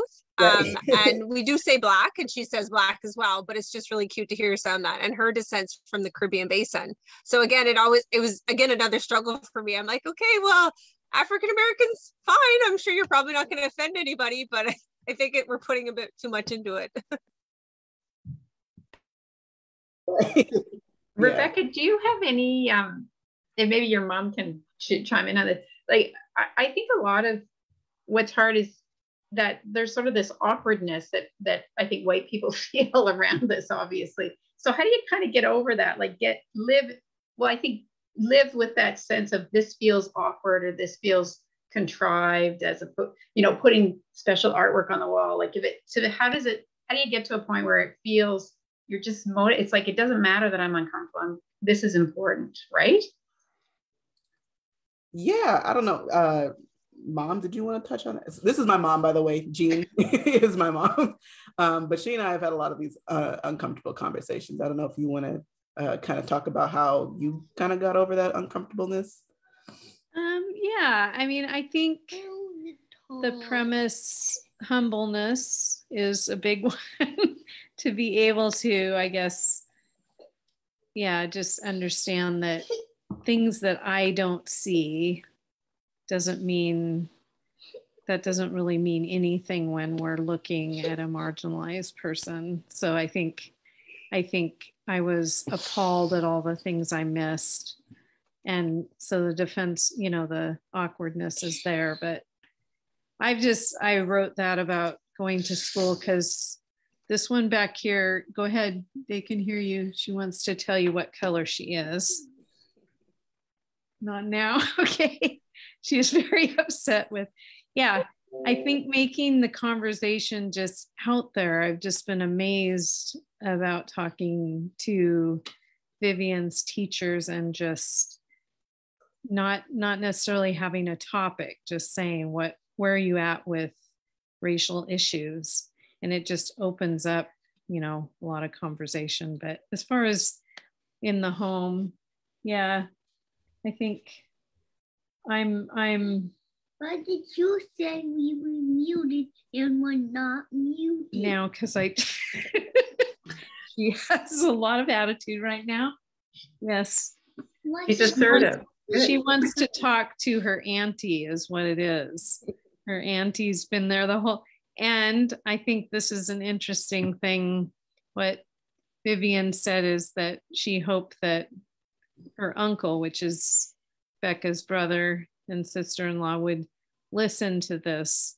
And I just think it's amazing how she already at 5 senses the need for her whole, we call it a grand family because I'm a grandma now, but you know, the need for that conversation to be happening. So I think, you know, when you put pictures and things on the walls, it just, like Beck said, it opens up the ability to have those conversations and make it a normal part of our family. So I'm, you know, I have learned tons from Rebekah. So I'm very proud of her, and it's hard sometimes to listen to all the mistakes I made, but isn't that what parenting, I mean, there's so many parts of it that eventually we have to go there, all of us, whether we have white children. It's just identifying that there's special topics that we have to listen to when we have a transracial family. So yeah, I'm really proud of her, but I don't know if that answered the question. Yeah, and I had my internet kind of went in and out there. So Rebekah, how were you? I mean, obviously you're now very strong voicing.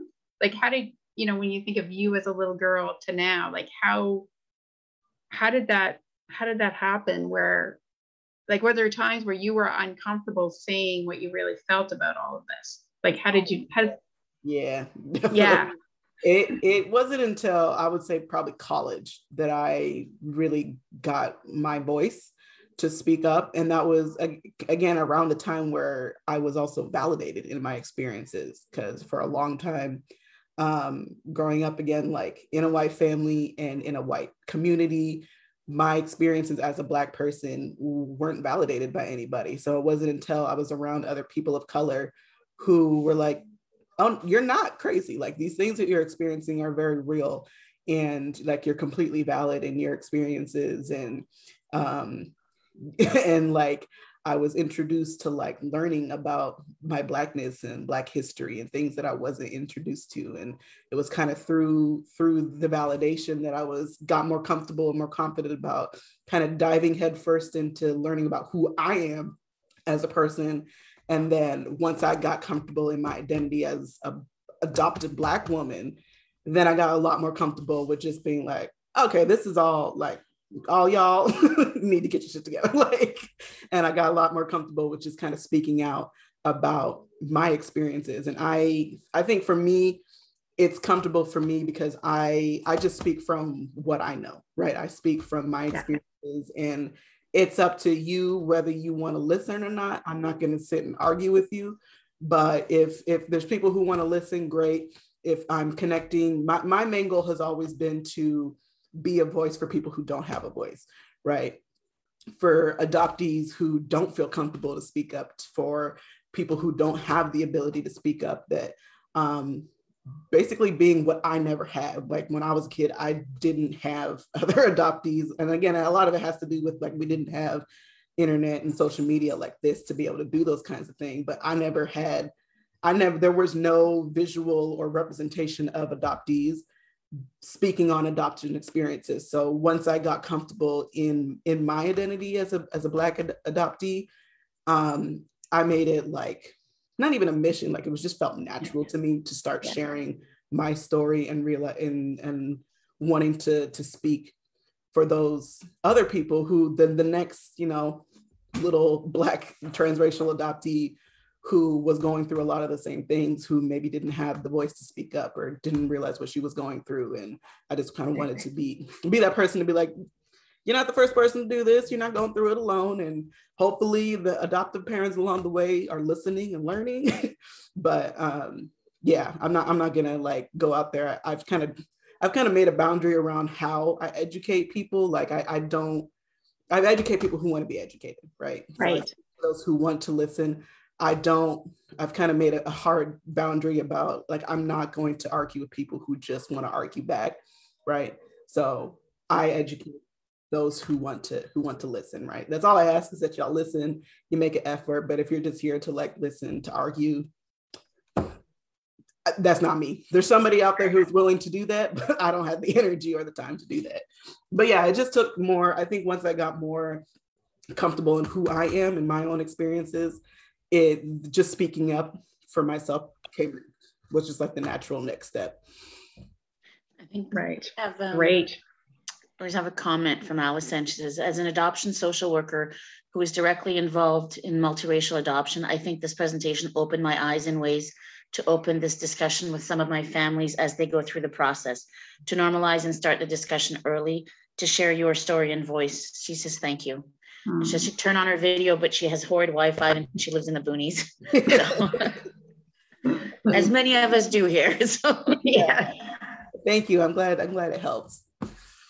So it's 9:30. Does anybody have any quick questions? Any more? We want to comments. How's your time, Rebekah? I'm good. I don't have okay. nothing to do, but if something comes up afterwards, you guys can always reach me on my website. It's onlyblackgirl@gmail.com or onlyblackgirl.com. I'm always open to answer questions or reach out to me on social media or whatever. So if you think of something later, please don't hesitate to reach out. And yeah, I did want to say too that, with, the New Brunswick Adoption Foundation and the Adoption Support Network, I sort of see this as the beginning. I know we've had, a lot of interest in this topic, and we really haven't done much around it. So I'm really glad, I see this really as a very good, great beginning. And there's a lot of, it's wonderful that people came tonight. So I think, let's pull together and to me, this is the beginning of the conversation. And, we're kind of dispersed all over, a very white province with, kids of color. So maybe we can, pull together and figure out ways to create that community you're talking about and encourage each other in ways to get through this and have confidence with those uncomfortable conversations, or awkward, maybe is a better word, for a lot of people. And, Gentle Path, it's nice to have Gentle Path here because they handle the international adoptions, which tend to be transracial. So it's nice to have them here as partners too. So I see this, and thanks, Rebekah, so much. You got us thinking. I really love this concept of multicultural families. That kind of just wraps, it's like a whole paradigm kind of shift. And you're really, straightforward ideas on how to make that happen. So thanks, Catherine, who was helping to pull this all together, had a family emergency. Sometimes that happens in adoptive families. Yeah. So she had to bow out, but I know she did pass on to me to thank you and let you know that that's what had happened there. So, and we have all, everyone's got the PowerPoints and everyone's got the materials. Okay, perfect, yeah. And I know, just based on my experience of some of the people that I know there's kind of neat things happening in some of your world. So maybe what we can do is, pull the emails together and try and figure out a way for people to come together and share the interesting things everyone's doing to make the world a better place for kids. And I would love to know too, if you're connected with other families or other families, if there's interest in having a group together to get parents together who are in the same boat. I'm sure it's something we could organize and get together and get people connected from across the province that way. So if that's something that you're interested in, please reach out. Yeah, we can make things happen. And in terms of I just want to finish up too that, this week our webinar was on transracial adoption. Next week is going to be very focused. It's Youth and Care Day on Monday. So there's going to be some interesting things happening that day. And there'll also be a youth panel next Tuesday night on Facebook Live. Check our website, nbadoption.ca, and our Facebook page that I think many of you are already linked into. And, we have all our staff that are, living and breathing adoption and foster care. So, yes. But thank you so much, Rebekah. And it was nice that you brought family with you. Yeah, thanks for having me. Yes. I just want to say, Patricia was just saying if there is interest in kind of support groups around this, working in international adoption. So I'm that Gentle Path representation here that Suzanne was just speaking about. Absolutely, all of our families, right? They're all creating these multicultural families wherever their children might be adopted from, whether it's the Philippines or India, or they're coming from all different countries, right? So I would love to see more support groups for our families like that throughout New Brunswick. So Patricia, I think that would be wonderful. That if that's something we can look at, then we will certainly get the news out to our families about what kind of supports are out there for them. So, and Rebekah, thank you so much. It has been a wonderful, wonderful evening. Thank you. You're welcome. Thank you for coming. Yeah, lots of love in the comments.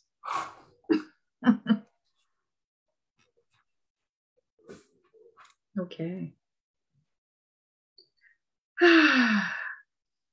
Any more final words, comments? Should we close up? And let us know too. Send us some feedback after. We'll send out an email as a follow-up. So we'd love to hear your feedback and ideas. Yeah, for sure. Yes. Okay. I think people want to just hang out. Everyone's sticking around.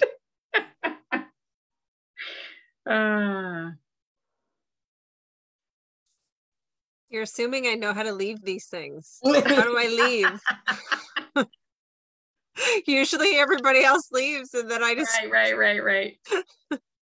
Is there a button? I think you just go in the bottom. I think if I end it, the whole thing ends. So Candace, you would ask, thank you so much. Candace, sorry. Yeah. I just want to say, about a year ago, I don't know. I remember you sending me a message and saying, we need something like this. So we finally got it together. So now I know, and now so I you have two.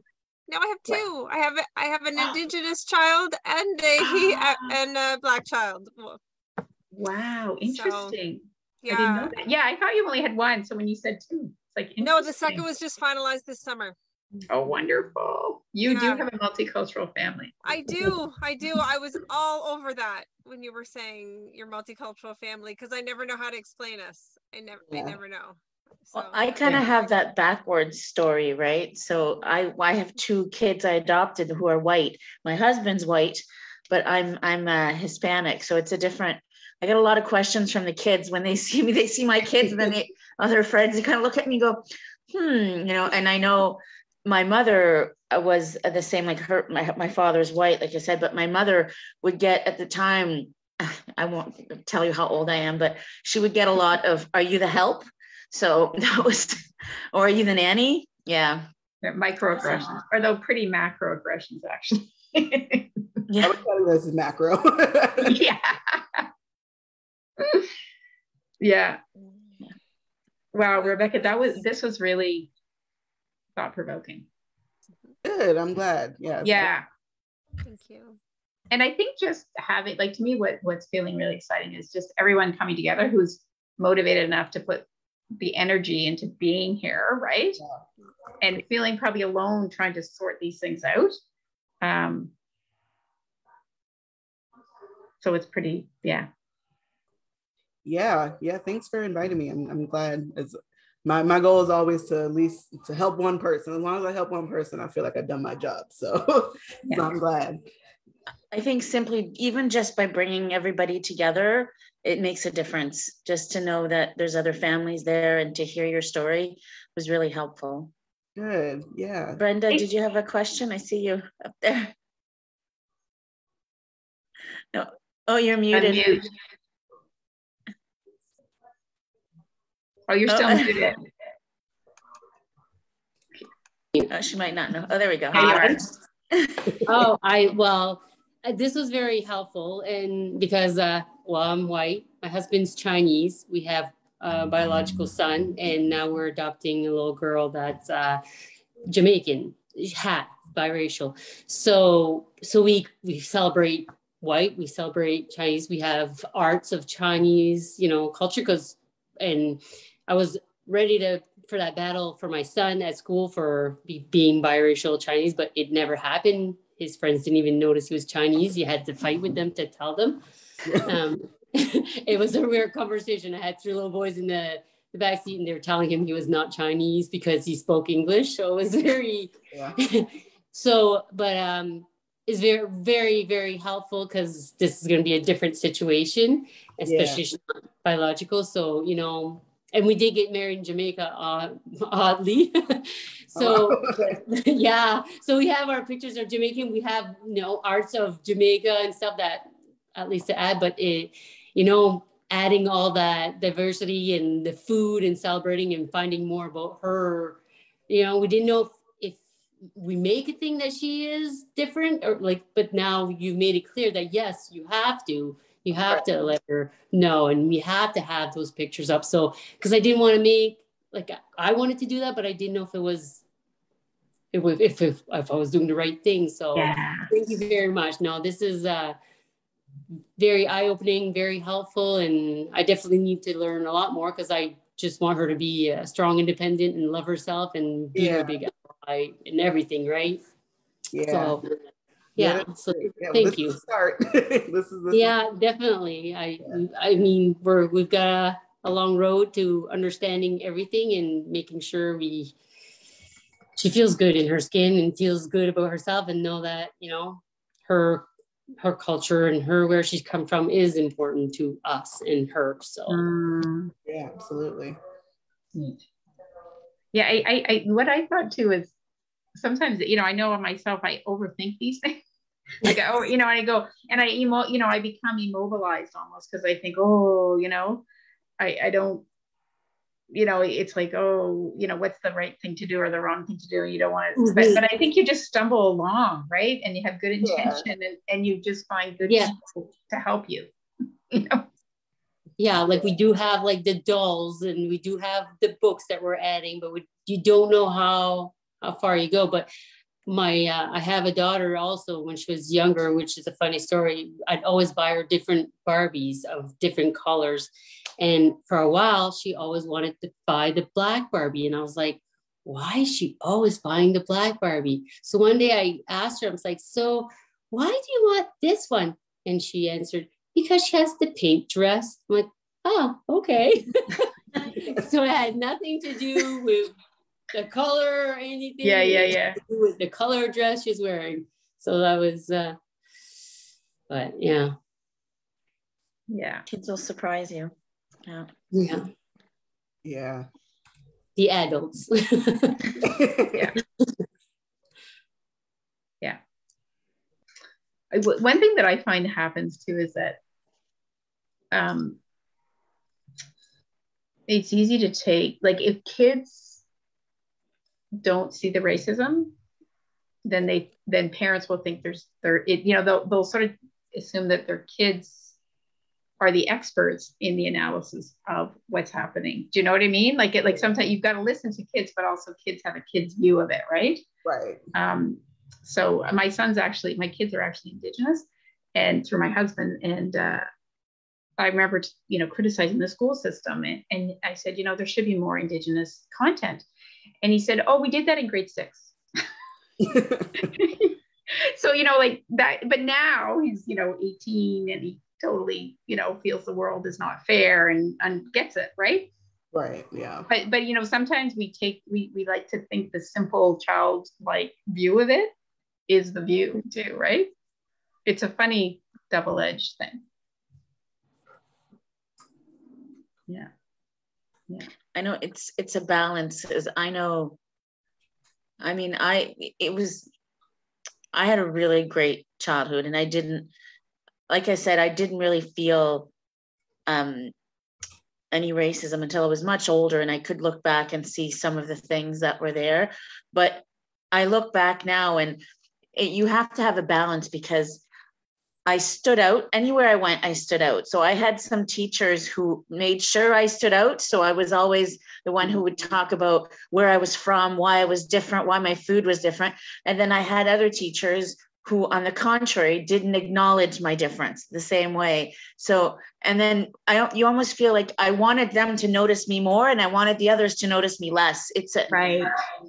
So I think be open, like exactly what you were saying, be open with your kids, talk to your kids, and every child's different. Some will want to stand out more, and some will want to, be a little quieter, but give them the space where they can be themselves and express themselves and ask them their questions.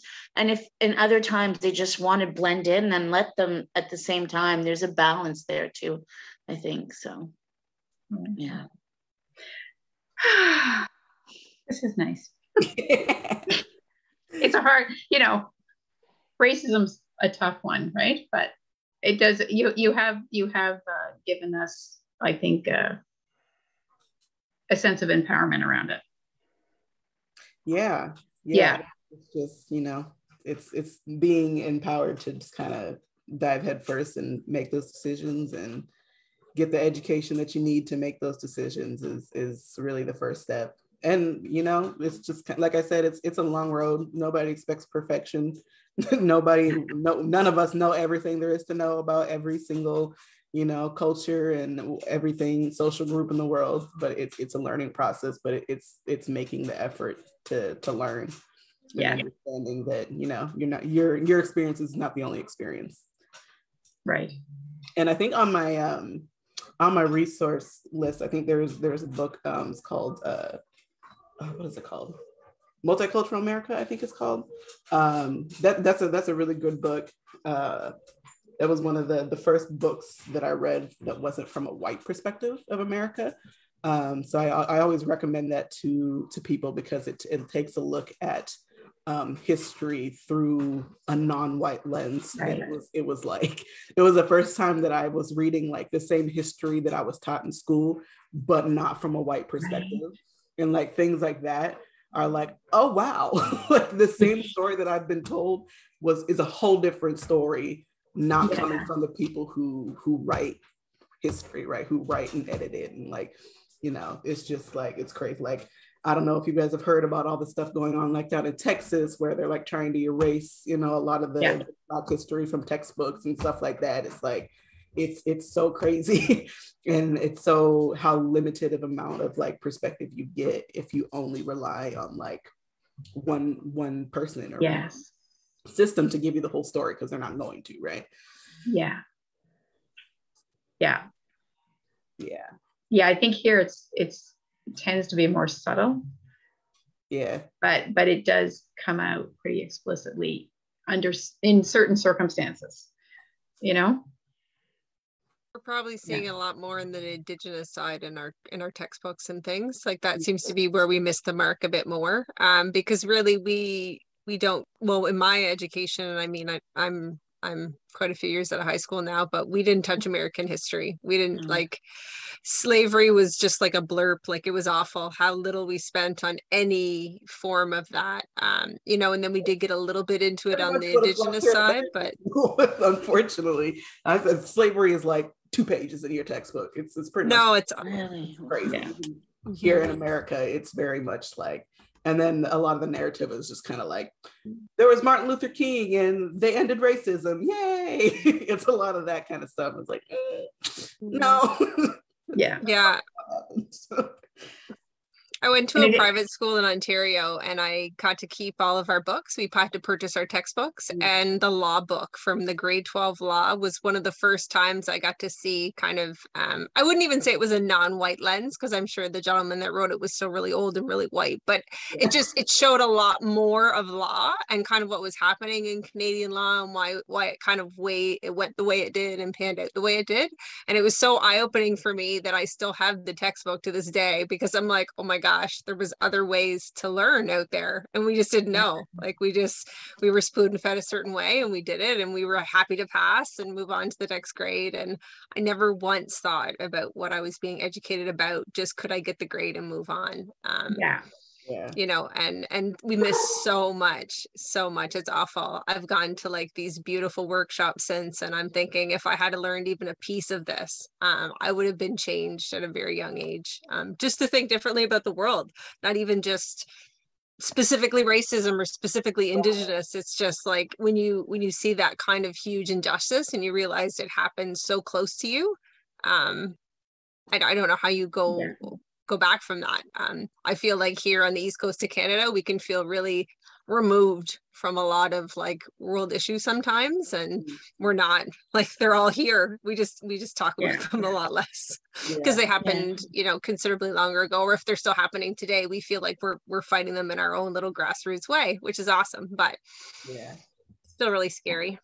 I hope to get smarter every year. That's my only hope. I don't know. Anyway, well, it's almost 10 o'clock in Brunswick time. It's really early in Rebecca's life in California. Did you try again? Oh, sorry. I hear stirring upstairs. Well, thank you so much, which ladies. Concerns me, so I should go. Okay. Well, thank you, Rebecca. We'll be in touch. All right. Thank you so much. Okay, bye. Bye.